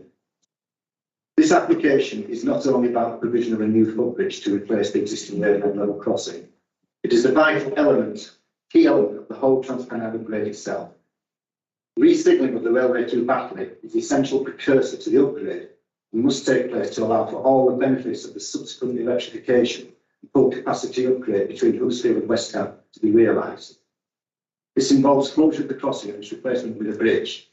In essence, the application and the subsequent Section 257 diversion is the key that unlocks all the benefits of the TRU. £1.5 billion of investment in the railway in Kirklees, leading to more trains, more seats and faster journeys, delivered in a timely manner from December 2027 timetable. It is entirely consistent with the important policy considerations brought by policy LP19 and strategic allocation TS7, which form the basis of encouraging the implementation of the Transpennine upgrade for the benefit of both rail passengers and the Kirklees districts. Approval of the application would also be an example of the Council putting into action climate emergency promises and the commitment to make Kirklees carbon neutral by 2038. We do know that there have been a number of objections to the application, but we note the depth of response in your officer's report in addressing these issues. For clarity, we can confirm that there will be an agreement between Network Rail and Kirklees as regards maintenance responsibility for lighting and surfacing. We are willing to enter into a condition which addresses antisocial behaviour if the case arises, as you cannot start from the assumption that simply because a new bridge is provided that antisocial behaviour will automatically follow. We can confirm that the existing crossing gate will be replaced on the open road side with a wall, with a fence on the lady-hand side, and no vehicular access for the maintenance vehicles will remain.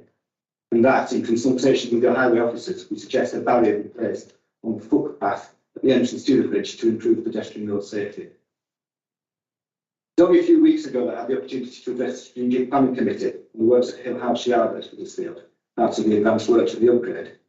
I was struck by the forceful comments of members who all wanted to see the work started yesterday and expressing their disappointment as to how long it has taken to bring such much needed investment into the railway, as it is long overdue. By supporting your officer's recommendation, the Council are helping to ensure that we can indeed deliver on that very investment in the railway in Kirklees. But just that, I can't make an omelette without breaking eggs, and the lady-hand crossings has to be broken to deliver the upgrade and the benefits for the whole district. Thank you.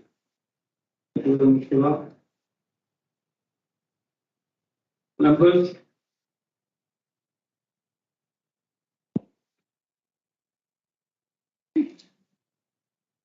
Councillor Furber.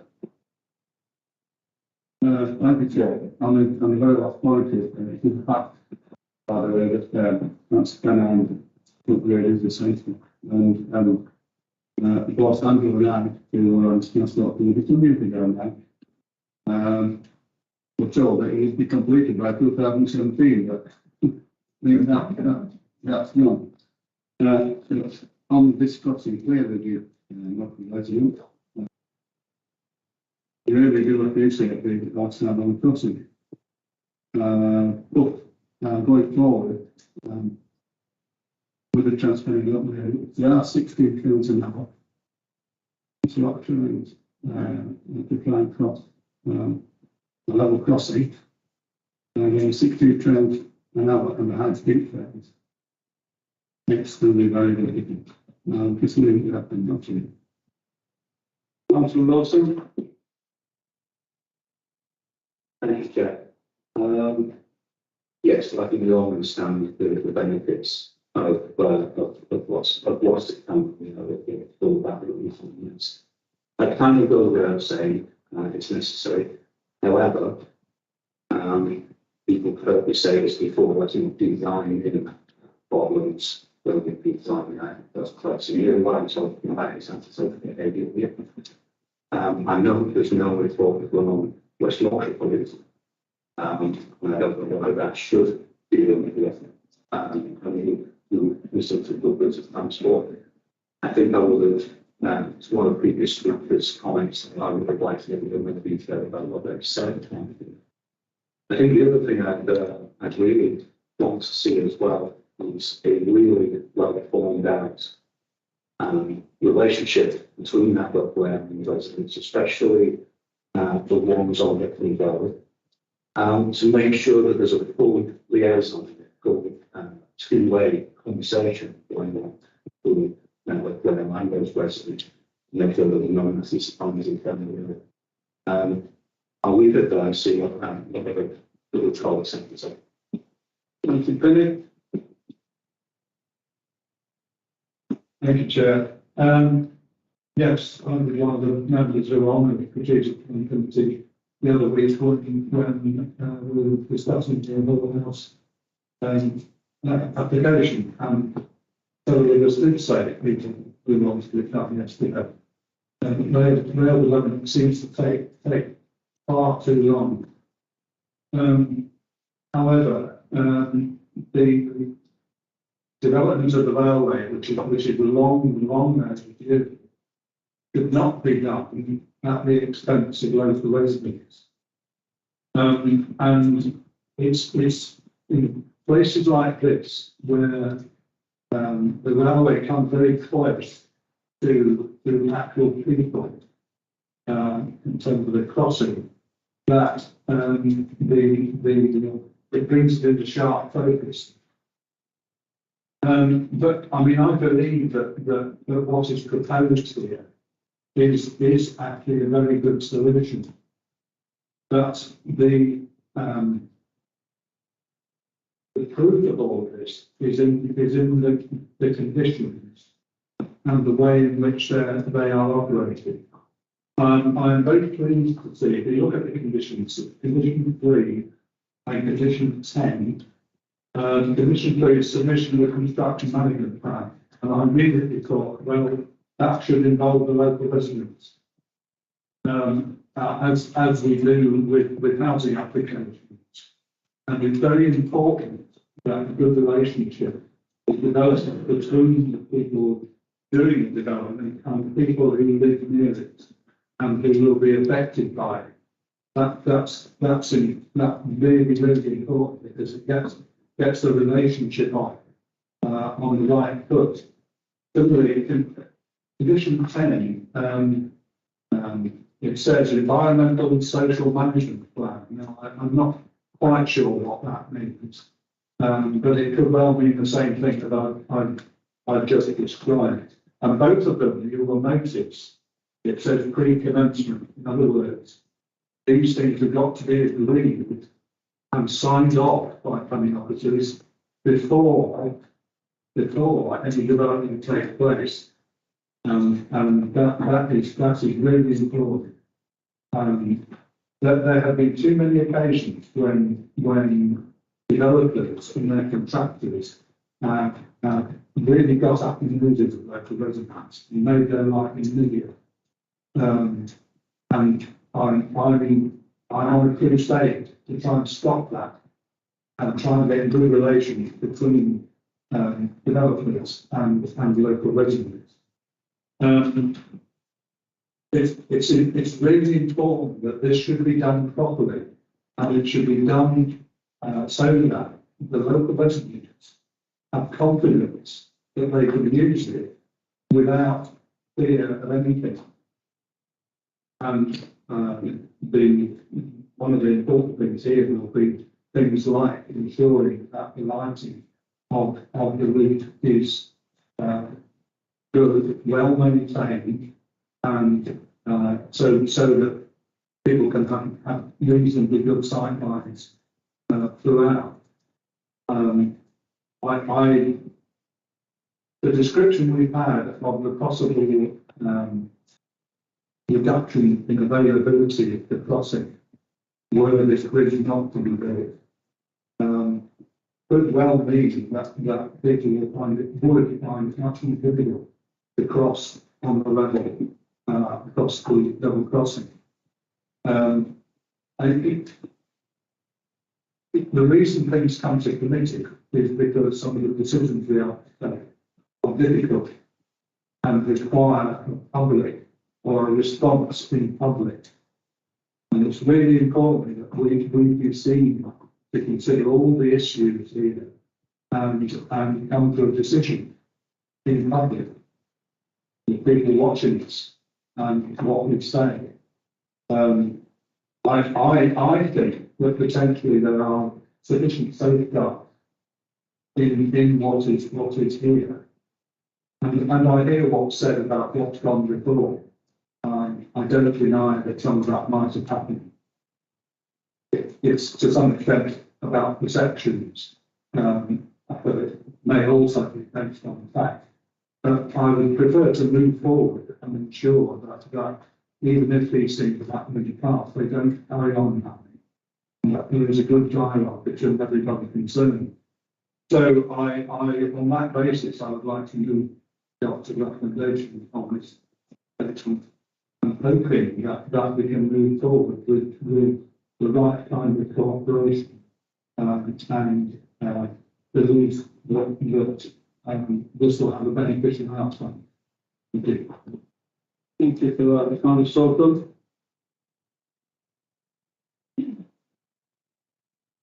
Thank you, Chair. If we look into the report, we got a large number of objections and petitions from the local people who are not happy the way that network rail have consulted the people. Consultation, public consultation, face to face was cancelled on the last minute. I understand there was been another public consultation. There was a little bit of the end of the last month in February. That's not the right level. If network rail want to improve the rail line to replace the level crossing with the footbridge, they must have the confidence of the local community, local management. Otherwise, no point to put this footbridge without consultation with the local people on the explanation of the local community. Level crossing, we haven't heard how much it would cost if we keep the level crossing on the talking about. And I don't know. We want to know how much it costing now before to replace with the footbridge. And I read the report local people are concerned about the design of the footbridge. That is not the state. The design must be discussed with the local community. Get some more design to improve that. That's the way I think the member of the committee should approve.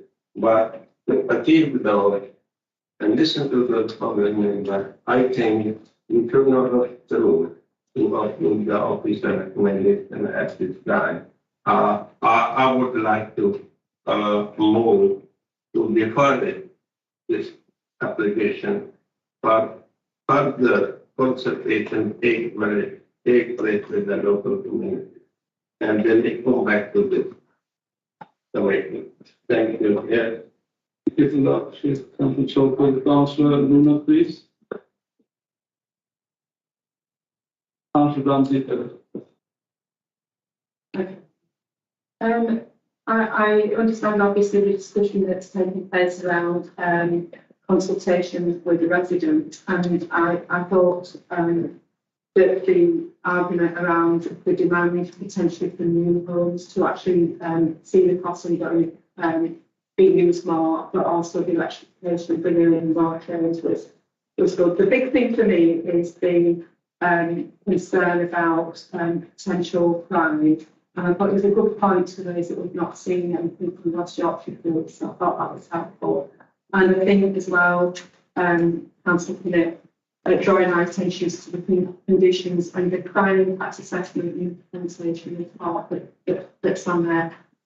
I suppose I'd like to see a little bit more detail. I think people that are raising things like CCTV, lighting, and things like that have already been raised. I do think there is an issue if we can't see down the bridge and to actually get to it that that's an issue, and that probably could be managed either with mirrors or something. I do think there is something, but I am torn, possibly with Councillor Stockwell about just seeing it with more detail.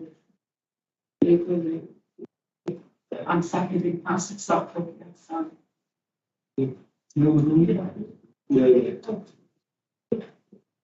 Right, so in terms of consultation with West Yorkshire Police, that they would have deferred to British Transport Police. Obviously, we could reconsult them if it's deferred, but it's not most of the British Transport Police's comments.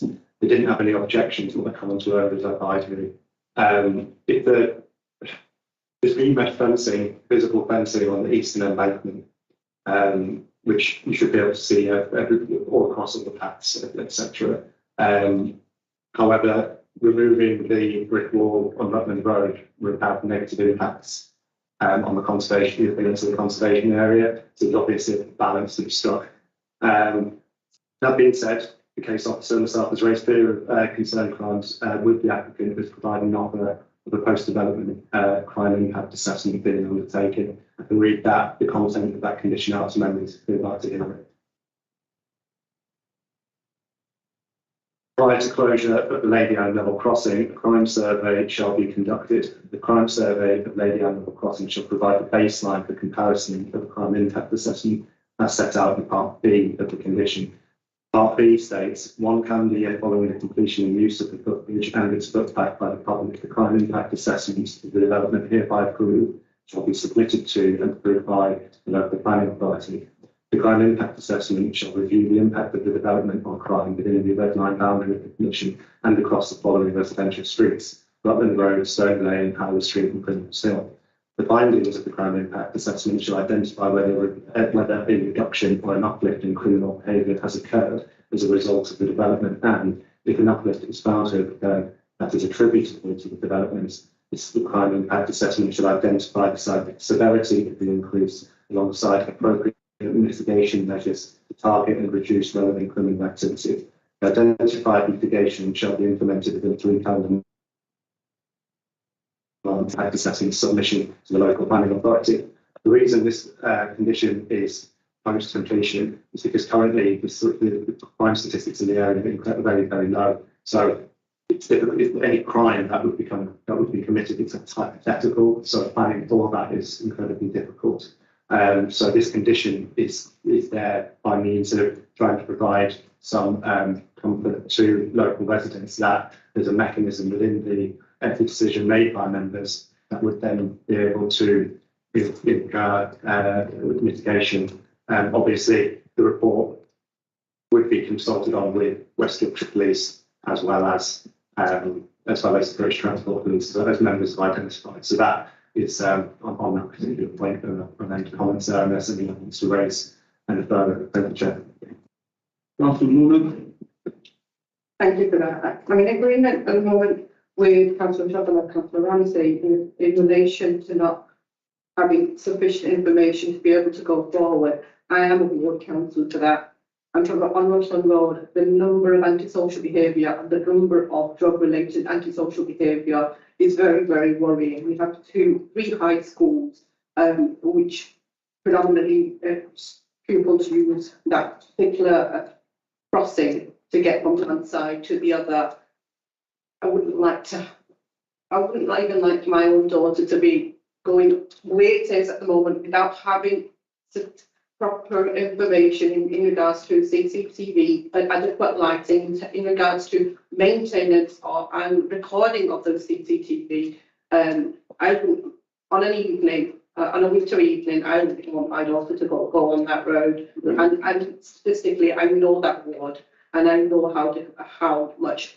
So I would really press for us to kind of see if we could go for a vote to get deferral after we listen to any more comments. See if we could bring it back when we've got the relevant information. And just another point in regards to the mesh. One of the other issues I have is that there's a small piece of on the drawings, on the plans, that there's a small verge of grass that's there. Potentially that gives flight to pig and cause of further antisocial behaviour by throwing things, and that's so in close vicinity towards the tracks itself, and that would mean further delays if I'm right, and which I know I am right in relation to the kind of antisocial behaviour that goes on that area. Thank you. Yeah. Yeah, so obviously in the point of the lighting, that there is a condition securing the lighting details on this application, the recommended decision. There's also, as you mentioned, CCTV. That could be one of the potential mitigation points within the condition for context to members. And obviously, in terms of flight tipping, people couldn't do it. It's fundamental. Obviously, you can't account for all human agency that people undertake.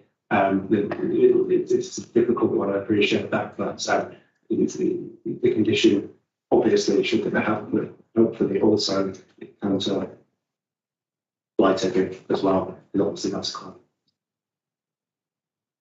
In relation to the additional conditions, probably winter measures, because obviously there is a ramp that's going on, so who's going to be maintaining it in terms of sandboxes or anything like that? That if whilst COVID has been used by 200 people, obviously I'm assuming that you'd get potentially more people using that particular stretch of ramp, and so that kind of maintenance. But I am keen on getting the information to us here, as much as I respect the decisions. I'm keen to get information here to continue. I think particularly on the maintenance, I'll have to defer to my colleague, the weighing officer for the separate item, because maintenance of the path will be as part of that particular diversion order application. But thank you. Councillor Dodd. No, thank you. Through you, Chair. Thanks, Richard. I hear everything that you've said as part of how you've been monitoring crime and any antisocial behaviour going forward as part of the conditions. I myself would just feel more comfortable if we were to be able to see a report from the police before we were going to make any decisions. Did you say if today we were to defer, what are the chances that you could get something back to us from West Yorkshire Police, or whether it's the Transport Police? Because I am leaning more towards deferral, because I want to see more on that in particular. So the comments made in the consultee response by the British Transport Police, I would anticipate that West Yorkshire Police would be leaning on them in this particular instance because it's a type of development that is specifically related to transport. And so in other applications I've dealt with, our architectural liaison officer, say with a blue light building, such as a police station or fire station, would refer to, in a lot of instances, the counter-terror officers as well. So it's very likely that he, I can't obviously say for certain, but he would probably refer to British Transport in some instances.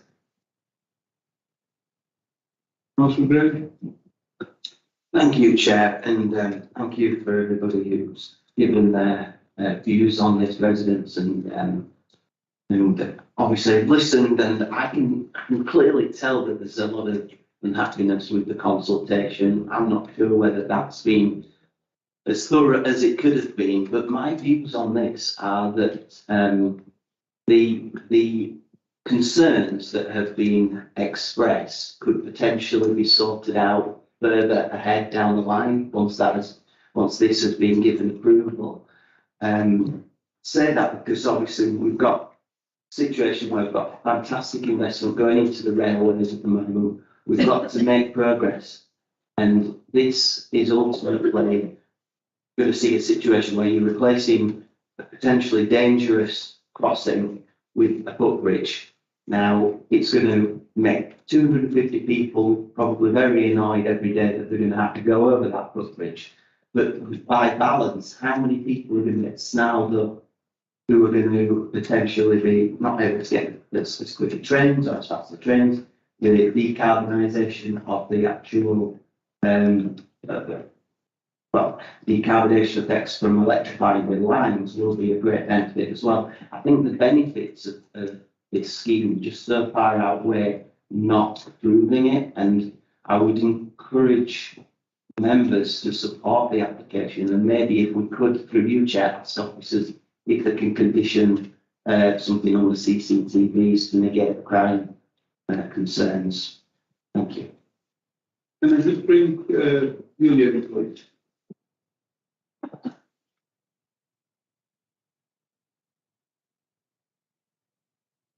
Thank you, Chair. So Julia Sedman, the Group Lead for Development Management. So like I said, we've heard the debate, the concerns which have been raised. I think in terms of the conditions that Richard, case officer, has gone through, they are very comprehensive conditions there. And I think you would see, I think, more of a benefit in terms of the timing of those particular conditions and the trigger points of when that information will be coming forward. Particularly, for example, your crime impact assessment, the condition 11, which is where one of the main concerns appears to be. Just, I suppose, putting out to members here, if you felt that you would want to be involved in part of that discharge of condition, should planning permission be granted, then as you're aware, you can ask for the discharge of condition to be heard at the planning committee. So you could still be part of that discussion in terms of what mitigation measures come forward, etc. Once that information is there. But just to clarify, if you want to do that, that is something that we could action as officers should planning permission be approved. Thank you, Chair. Thank you, Councillor Cleveland.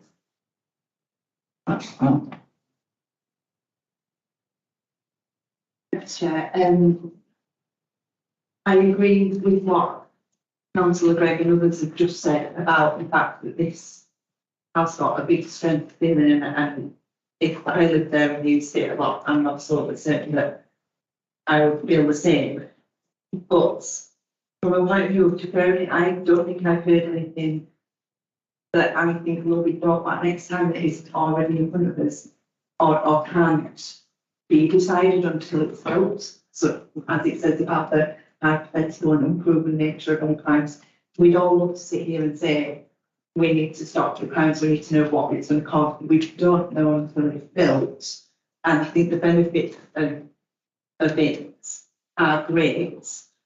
And I think it's what all the officers have been saying about the conditions and bringing that back to us would be fabulous, I think. I just can't see any reason for me to vote for a deferral unless anybody's got any other information that they can help me change my mind as to what we would be discussing next time it comes back to us.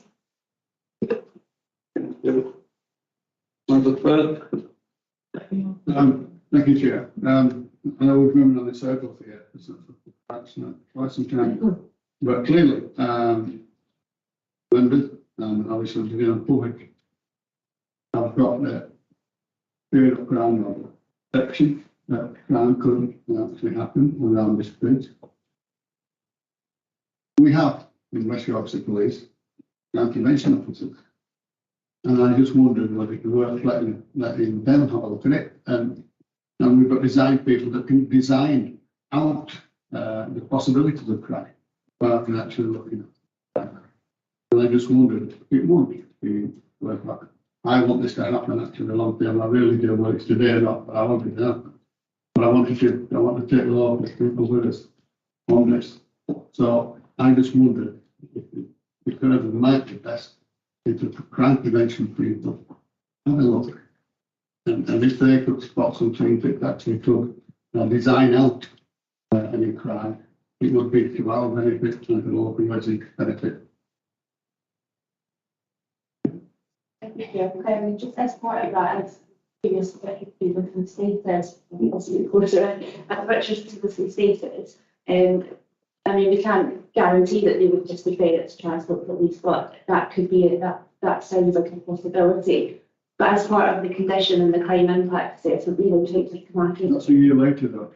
But these are matters that we can look into that. We would have the evidence as part of the evidence gathering as part of that, and then it could be designed in. Again, the deferral is up to the question of members, however, it's whether they would come back with anything, like, you know, that it's evidence based, if that makes sense.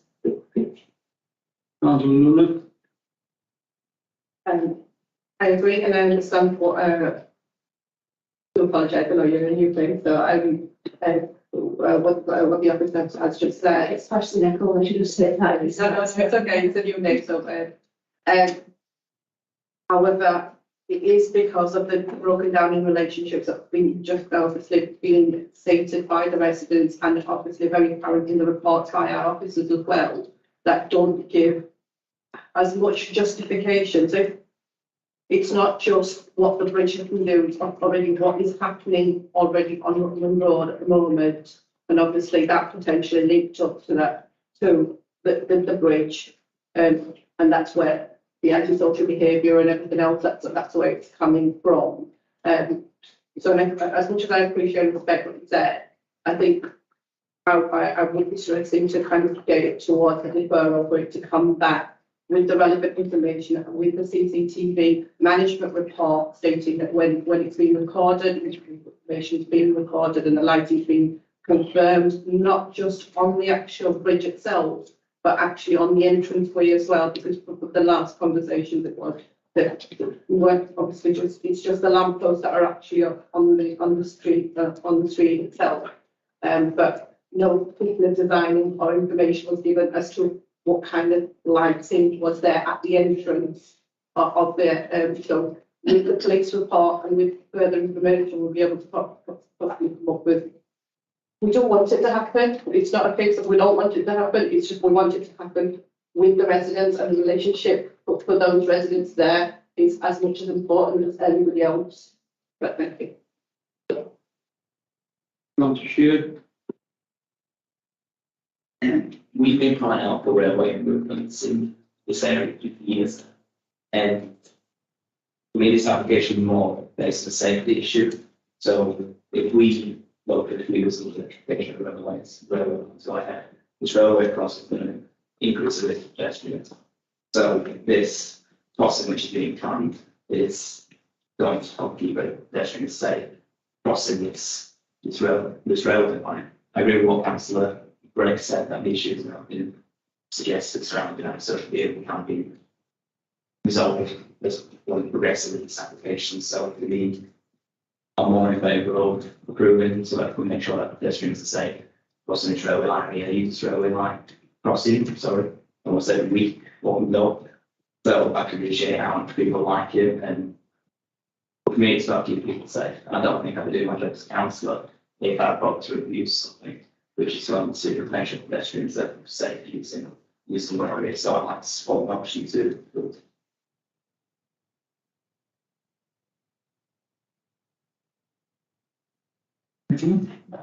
No,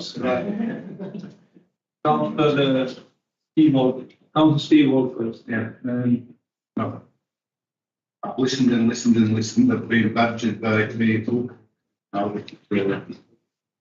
Discussing. There's nearly half of the people in this room who passed a lot bigger application 2 or 3 weeks ago for the skill which were the skill to use the electrification, which meant lifting bridges out and the new bridges in, putting 4 tracks down instead of 2. If I voted against this, I'd look a little bit to the limit. So I won't be voted against it, but obviously I want what's best for local people. Now, the issues that I can see is, one, it's crossing the bridge. The embankment side, the far side, there's a blind where the bus parked up this morning. I would like to know what sort of lighting is going to be on that embankment to light it up. I'd like to know what kind of lighting is going to be actually on the bridge. Because say that there's a street lamp at one side and there's, from what I can see, no at the other side of the line. Don't actually put it from in. Something else that I would like to see is a deterrent for you. You've got a lot of these kids now, and they've got these electrified battery operated scooter things that knock on a fair bit of speed. To me, it'd be open day for them to pick somebody out of a certain age or with a certain disability, going across that bridge and think I'm having the amber band. You can put chicanes in, you can put split gates on. It's just to slow them down and make it awkward.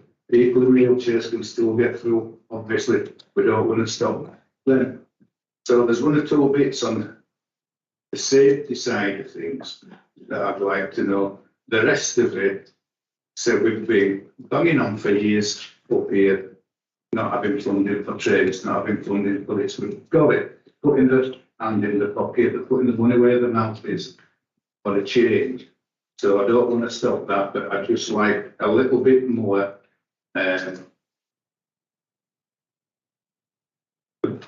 a bit more from West Yorkshire Police or indeed Transport Police, and that's another thing.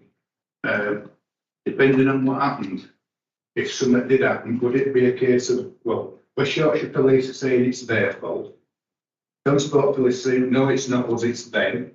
So I'd like to know a little bit of clarity there as to where the boundary lines are, as to which police department issues stop with. And apart from that, I know it probably sounds nitpicky because all this things, they're all conditioned, from number 1 right down to number 16. If you look hard enough, actually, nearly everything that we've picked at today is covered in one of them. But I just think I'd like some kind of map as to where lighting is, especially for far side of the line. And is there anything that can be done for the bridge itself? Rather than just having a straight line for somebody to go off the leather, you don't put some obstructions in there, slowing down. Those people that need to get through, as I've said, wheelchairs do it without any problems. And that's it. Yeah, I'll just come back on a couple of comments in terms of the there are conditions to secure lighting and the security fencing and also issue of sort of access arrangements and deterrents, etc. These are all things that we can look at as part of the suggested conditions that we've got going forward. And again, much like my colleague Julia was mentioning, if it was felt by members that these were details that you wanted to discuss at committee, that's certainly something that you can, but there are conditions there to secure those type of details that you're discussing. Anybody else? Madam Lawson?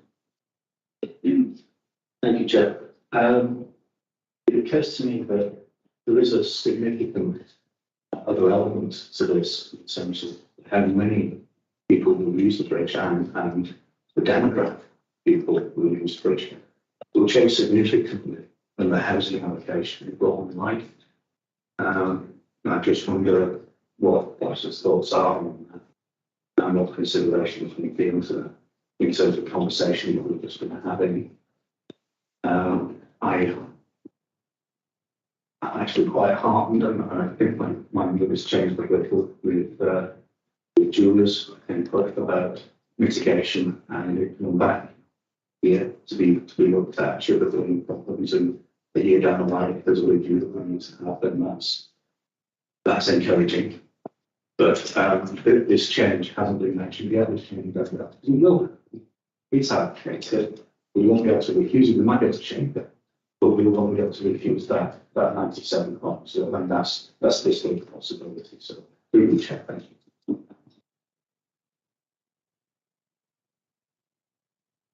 So in terms of the main principle for that was weighed in the planning judgment was the improvement to potentially safety of crossing the railway line.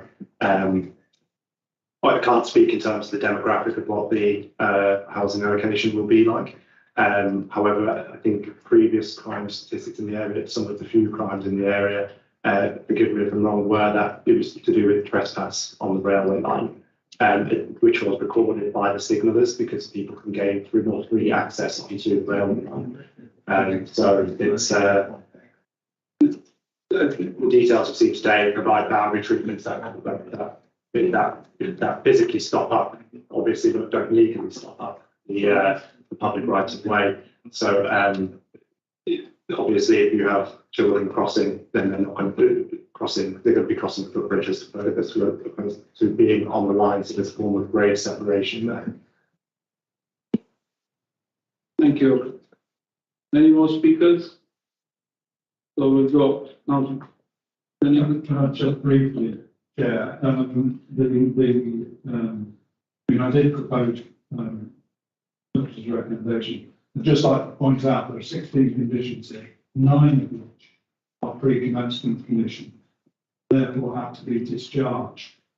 And that I think is a safeguard that members may want to avail themselves of in terms of involvement with those, because these conditions do not get discharged unless they've been fulfilled.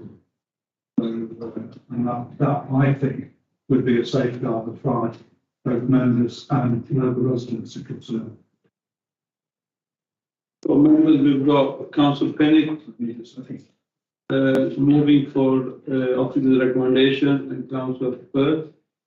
Then I will afterwards. I moved. Oh, you've already moved for approval. Okay. So Councillor Sokol moving refusal, deferral, and Councillor Ramsey seconding, yeah? And then Councillor Stephen? Thanks, Chair. I would be happy to second the approval. I think that the conditions are very comprehensive, and like I say, the pre-commencement conditions are a good safeguard. I would be happy for that to be passed and going. Councillor Pinnick moving approval and Councillor Stephen seconding. So we'll go with yeah. So first. What? Sorry, for development.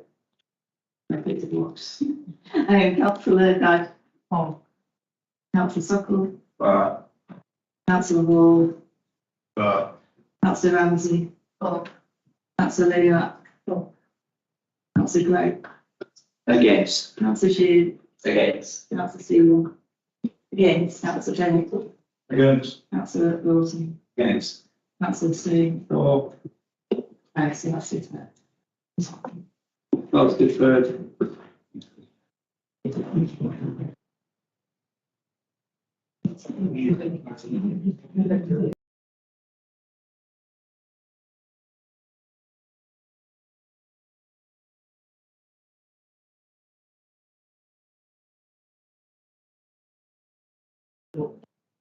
Item 15, Legal officer supplementary. Yeah. Look, it's in third, and it's the public right of way shouldn't be discussed today because that's thinking of that planning commission, so if that can be discussed. Yeah. Let me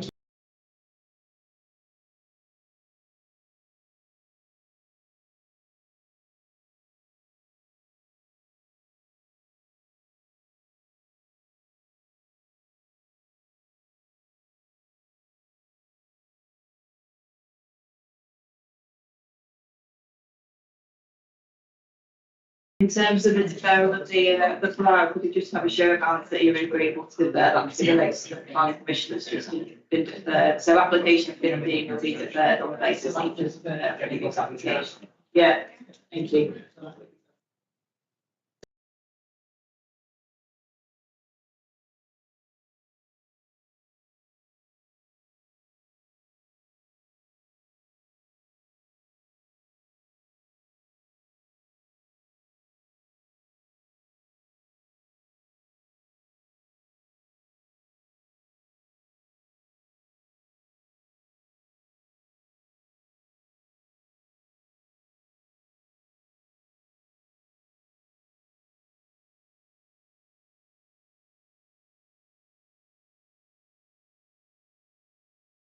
Greg.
Thank you, Clark. Everybody's back. Item 13, application number 2021-93665. Thank you, Chair. Good afternoon, members. My name is Tom Harrison. I'm the Plan Officer here today to present application 2021-93665 for the erection of front and rear dormers and roof alterations at 3 Shirley Villas in Rawthorpe, Bedington. 3 Shirley Villas is a Victorian 2-storey end of terrace dwelling. The terrace consists of 3 similar style properties. As can be seen by the aerial image on screen, the site is set in quite an open setting in the allocated green belt. The existing site plan on the screen shows the dwelling benefits from amenity space to the front, side and rear of the dwelling, off-street parking to the front and rear, and a detached garage to the rear. The dwellings are faced in natural stone to the front and side elevations and red brick to the rear. The roof is of a hip design finished in slates. The dwelling itself has historic significance which is best expressed in the intact front elevation. It is likely the Victorian era terrace was erected on the back of the well created by the textile industry. For this reason, along with the full justification set out within the officer report, the dwelling and wider terrace is therefore determined to be non-designated heritage assets. On screen now is the existing and proposed front elevations. The application proposes 2 dormers to the front elevation alongside the hip to gable roof alteration. The dormers would have a gable roof form and are proposed to be finished in lead cladding with slates for the roofing. The proposed front dormers and roof alterations would alter the intact front elevation of the host dwelling, not respecting the historical and architectural value of the host dwelling. The drawings on the screen now show the existing and proposed rear elevations. The large rear dormer and roof alterations would result in an additional harm to the character of this property also. The size of the rear dormer combined with the hip gable extension would mean the proposed development appears incongruous and not subservient to the host dwelling, as well as creating an unbalanced appearance on the wider terrace.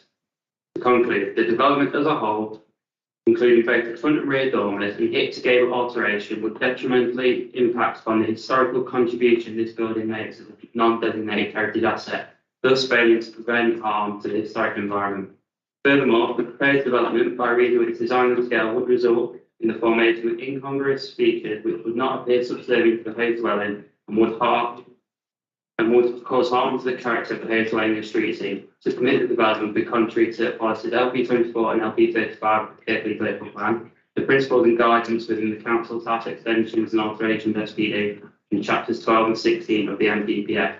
Officers therefore recommend refusal for the reasons set out in full at the start of the committee report. Thank you, Chair. Thank you. We have Mark Halliwell, agent. Thank you. 3 minutes.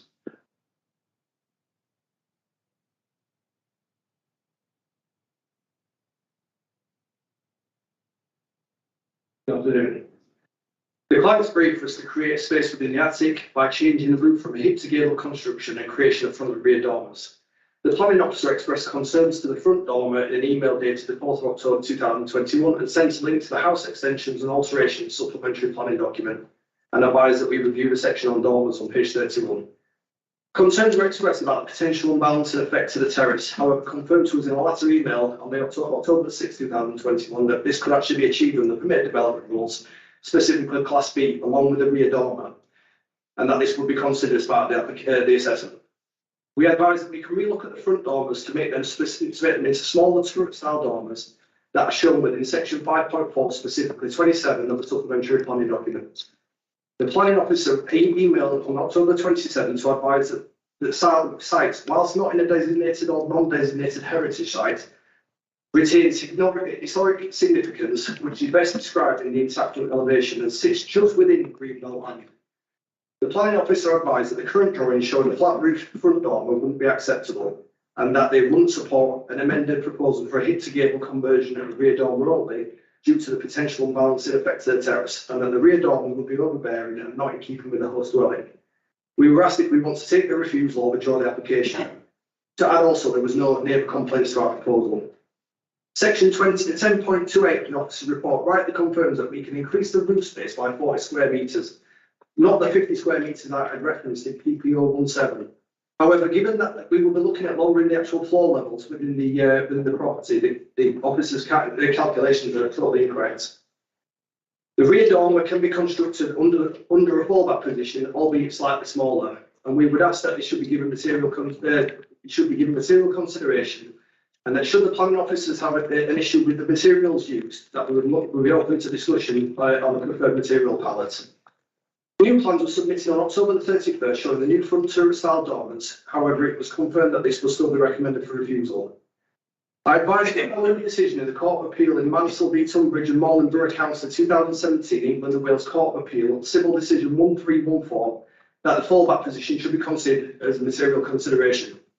The planning officer confirmed an email dated 12th of November 2021.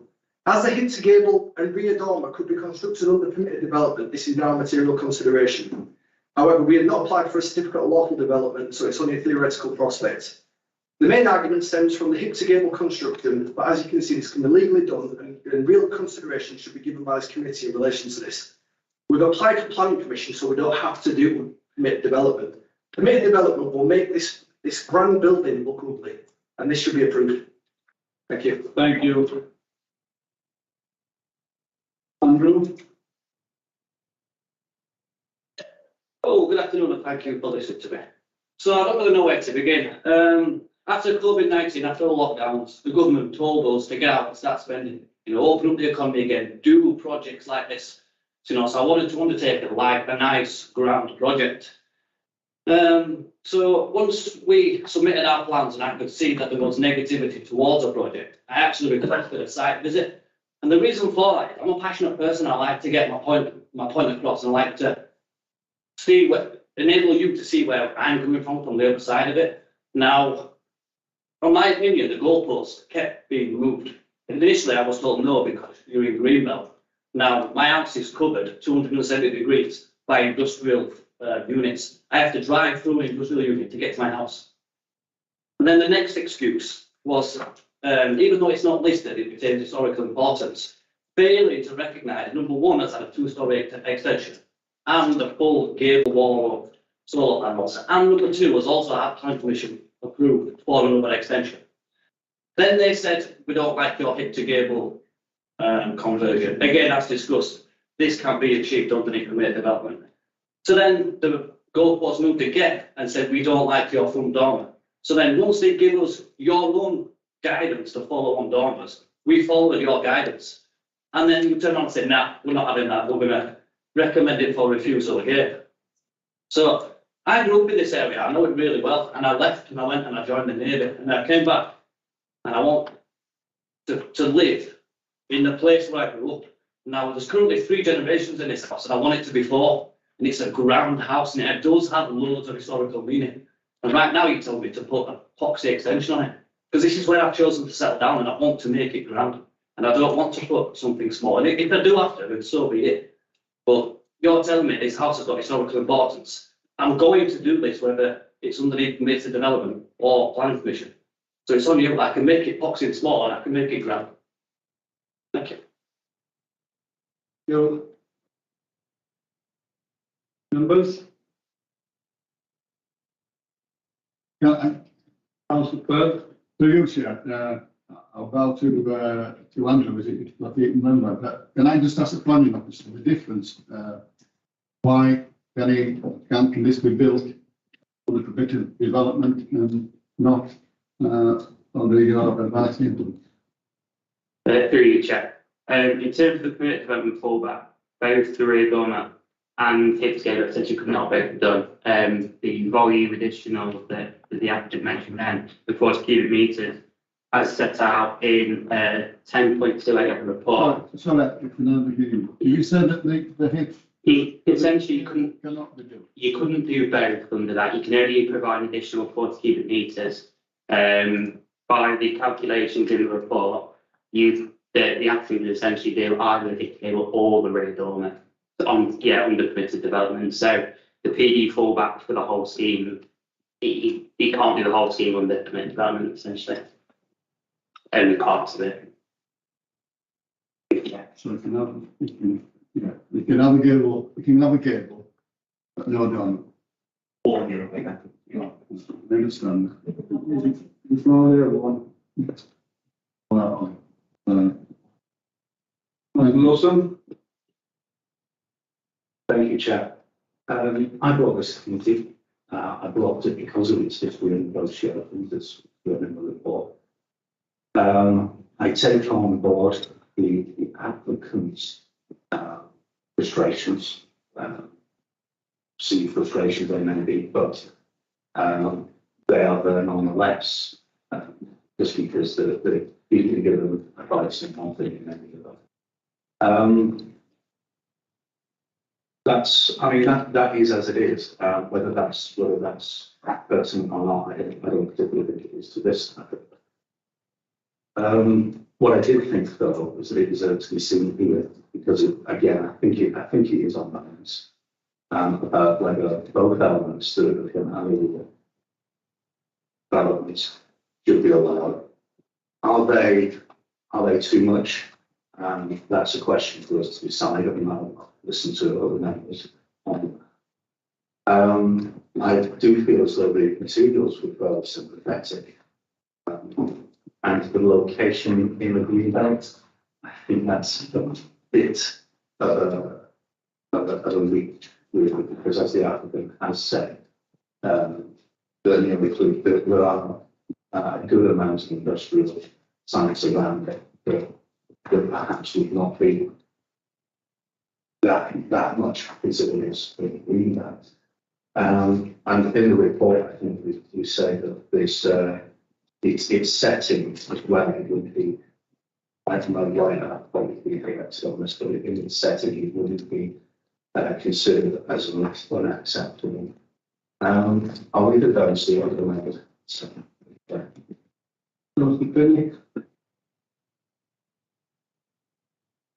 Thank you, Chair. I know this site really well. It's an isolated group of three, a terrace of three houses, quite large houses. And I wouldn't mind knowing more about the history of the town because it seems to be a rather strange location in some respects. However, it was only a few days ago that I was there, and I did have a chance to look at the house from both sides. In my view, the rear doors, I think, are less acceptable than the front one. I don't know, can't put it into so many words really, because one of the characteristics of this building is the tall chimney stacks, which you don't see very often. And I can't help feeling that there would be a conflict between gables and the chimney stacks.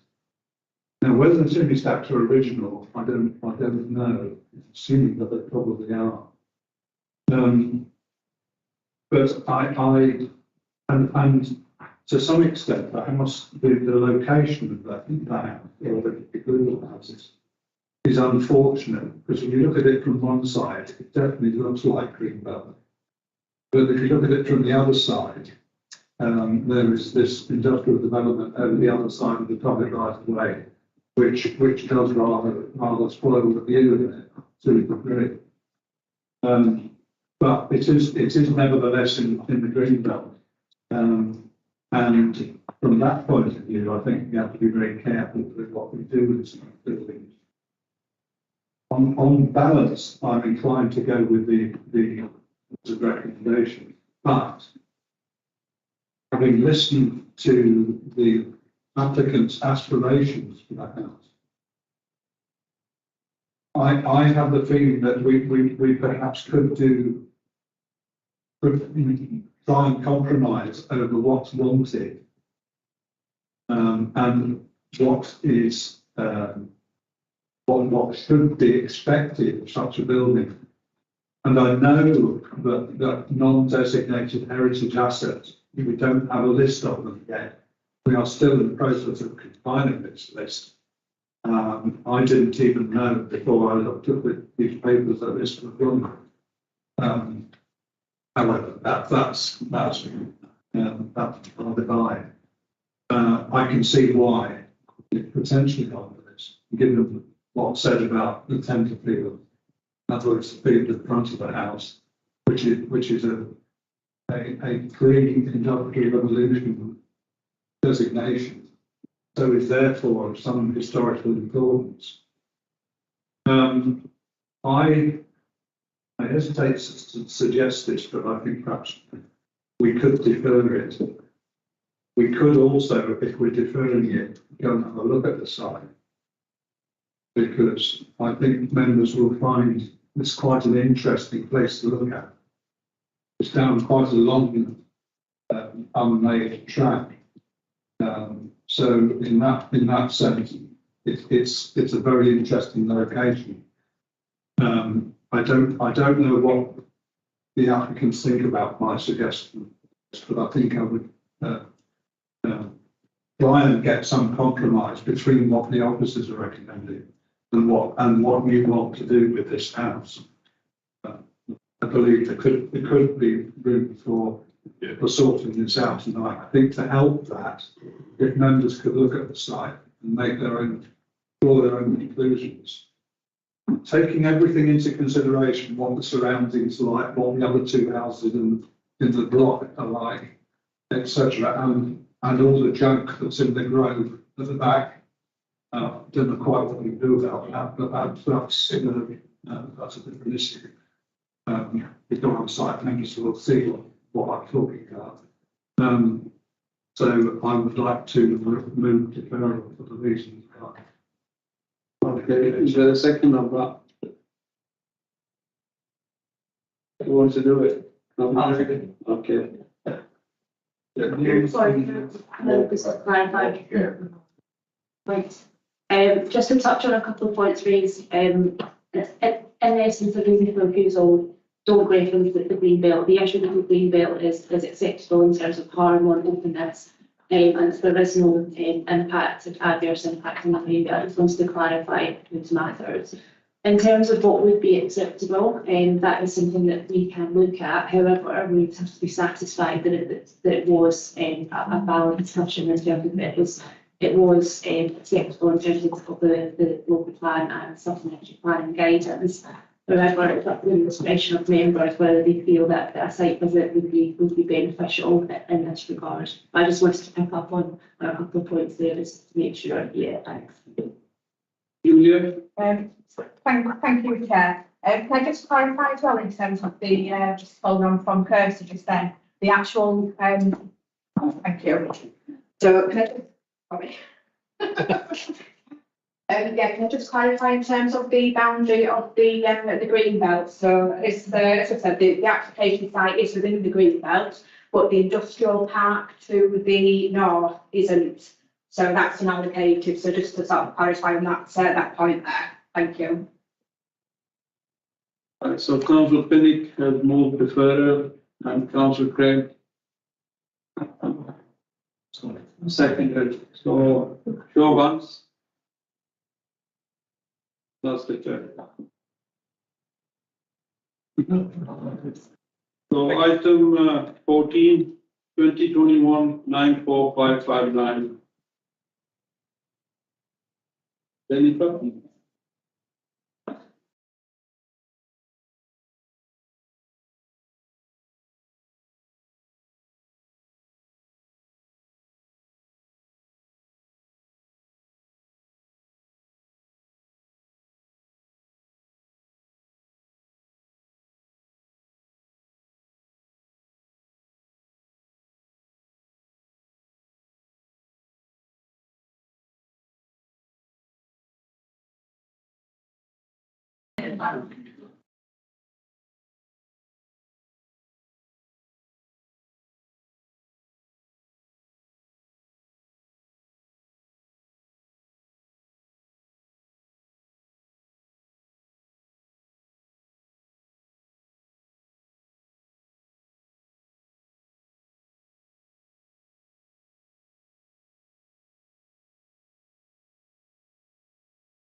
Yeah, okay. So, good afternoon, members again. So the application at 12 Penn Drive is Box Committee requests Council Lawson for the reasons outlined in the officer report. The host property is brick-built, semi-detached dormer bungalow with gardens to the front, the drive and garage to the side, and an enclosed garden to the rear. The property does have an existing conservatory at the rear and an existing full-width rear dormer. Plans under consideration include a single-storey rear extension which would project 3 metres from the original rear wall of the dwelling and would extend across the width of the property with an increase in the depth of the existing rear dormer. In terms of visual amenity, the scheme is considered to be in keeping with the host property and the wider area. The rear extension would be constructed close to the shared boundary with the adjoining property and would have potential to result in an overbearing and overshadowing in the afternoon, given the position to the southwest. However, the extension is replacing an existing conservatory, albeit close to the shared boundary. Projection is limited to 3 metres and will be single storey, which would mitigate much of the impact. It is noted that the neighbouring property has their own conservatory, which has been constructed up to the shared boundary. There will be some impact on the side windows as a result of the extension. However, this is not considered to be so significant so as to justify refusal. The property already has a dormer, as does the adjoining property, although this proposal would increase the depth of the dormer. This is set up within the roof plane and includes a 0.5 metre setback of the extended area, which would have little opportunity to have any further impact on the adjoining dwelling. The adjacent dwelling occupies an elevated position which is further back within its own plot, and there is a separation of approximately 8 metres between the properties. Given the relationship between the host property and the adjacent neighbour, the proposed rear extension enlargement of the rear dormer would have no significant impact on the amenities of the occupiers of number 14. There are no concerns in terms of parking and highway safety, and members should note that whilst not formally established, there is a fallback position under permitted development that the applicant could build a single-storey rear extension and they enlarge their rear dormer. The reason it is planning permission in this instance is that the two will join. So if we took the extension roof just a little bit away, it could have that under permitted development. For the reasons outlined in the officer report, we didn't proposal acceptable and recommend approval. Thank you. Thank you. We have Irina, any?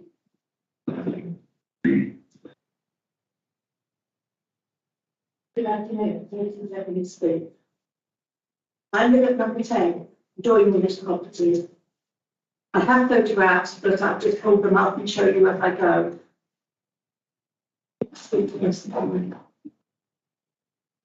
The photograph I'm showing you now is what my conservatory looks like now. As you can see, there's a pole there, and that is west. So it will impact on the extension goes ahead. Four of the windows, I've got some more. 4 of the windows are going to be blocked out, which leaves me 1 window. That is not 80% of the light from the west will be blocked out. This will have a great impact on my dining room, which is adjoining to it, as all the light comes via the conservatory. That means I won't be able to sit there and have my meal or have my family round without putting a light on, even during the day. If you look at number 2 photograph, it shows you what it might look like if the building goes ahead. And on the back of the photographs, number 3 shows you how the sun comes across in the winter right over my conservatory. So I always get extra sun in the winter. It's making it a little bit warmer and I can use it for longer.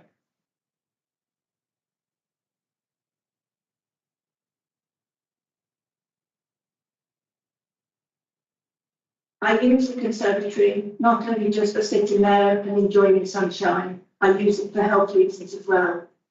I have a medical condition which I need to have the most vitamin D as possible, which is sunlight. This winter, I've managed to sit in there quite a few days. I also do my craft work in there because it's full daylight. If you look at picture number 4, you will see that that is a picture of my bedroom. When the houses were built in 1962 to 3, there was no windows at the back of the houses. There are large dormers in that our street. Number 8 and number 6 both have large dormers, so it doesn't affect them in any way. Number 7 has a dormer, but number 8 doesn't, but it doesn't have any windows. The same for number 9 and number 11. But I do have windows at the back. 9 and number 12 have small dormers, which were built in 1971 together and by the same builder. If the dormer extension goes ahead, it will block out the sunlight into my bedroom, making it cold and dull. That bedroom has had the right to sunlight for over 50 years, and I would like it to continue. Thank you.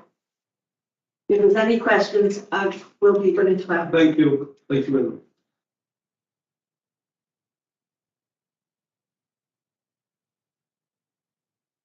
Pass these photos around, give you a couple of minutes rather than time. They're on the back as well.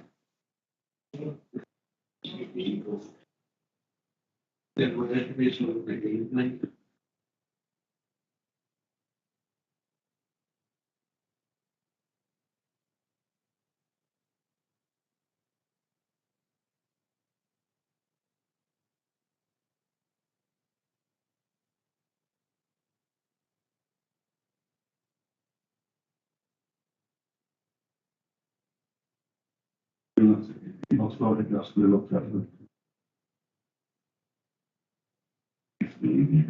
See. You see. See. Oh, yes, yes. You see. That's not.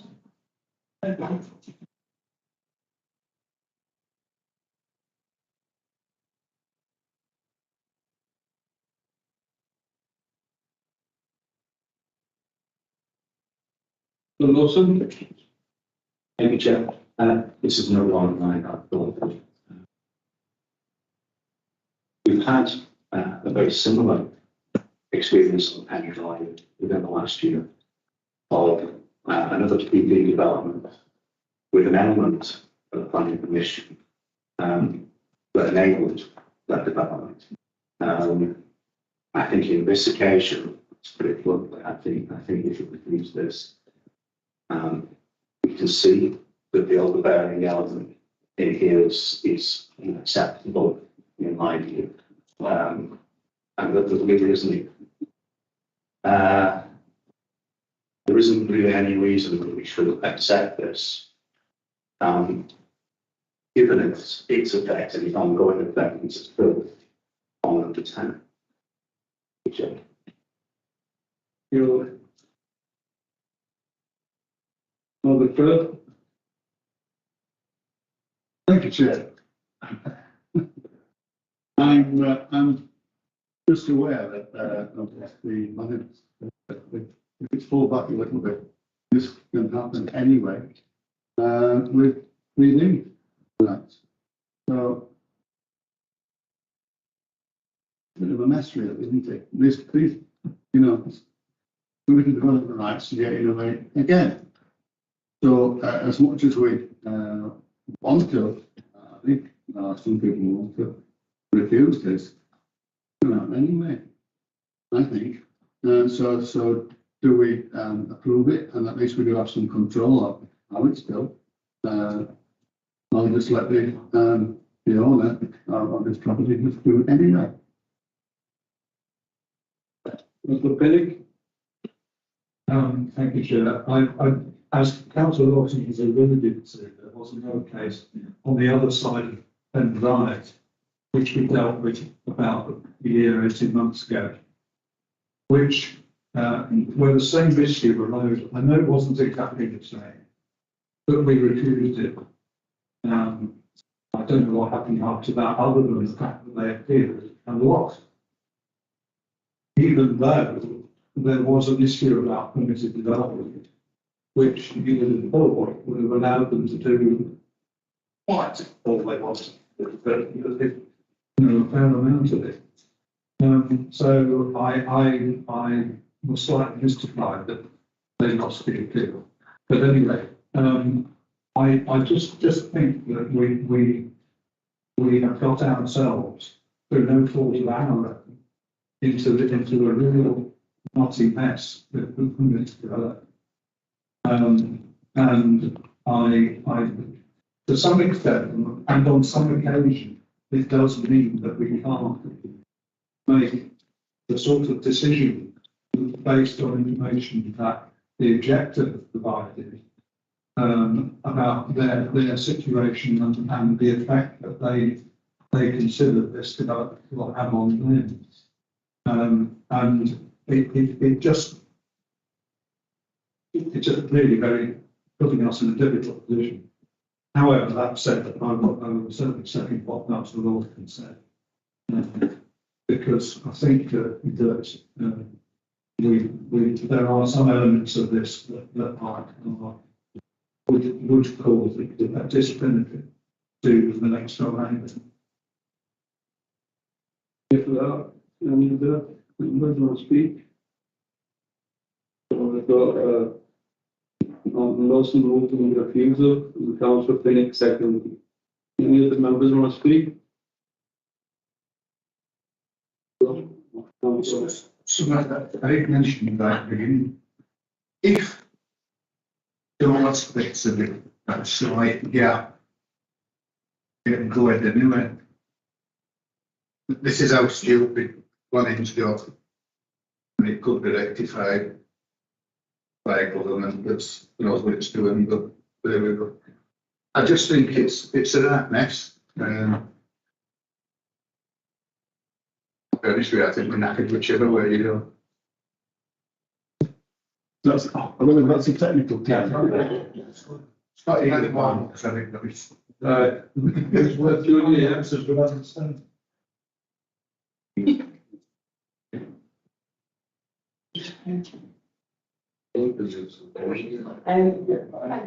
Thank you, Chair. I won't say close this time.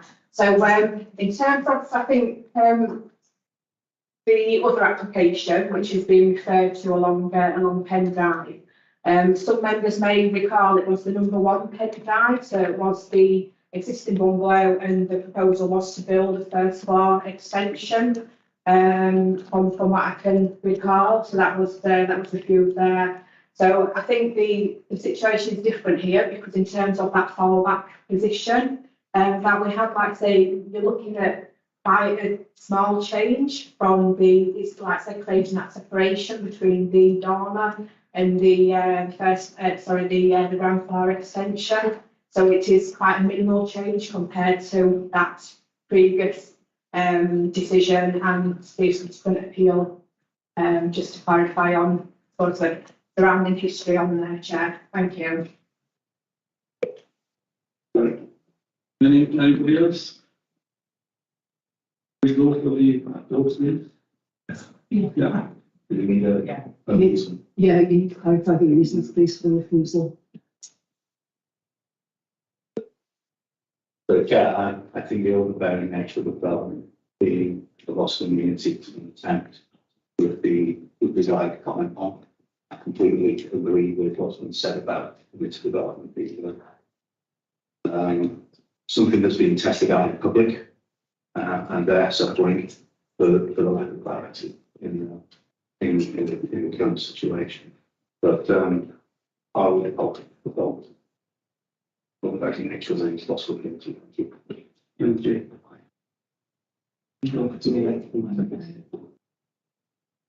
To vote to refuse. That's a vote. That's a Pinnock. That's a Stephen. Stephen. Councillor Gregg. Or Councillor Luna. Councillor Ramsey. No. Councillor Hall. Councillor Sockel. Councillor Dowd. Same. And Councillor Third. No. The application is refused. For some reason, it's I thought you had enough there. Sorry, Chair, can I just, I would have on-site visits rather than, like this morning when we've had site visits. Perhaps if we'd had more site visits, we would have been able to get through a lot more of these, rather than it coming back next time. The thing is members, when they bring it to committee, if they want to have a site visit, they can ask for a site visit. Yeah, thank you.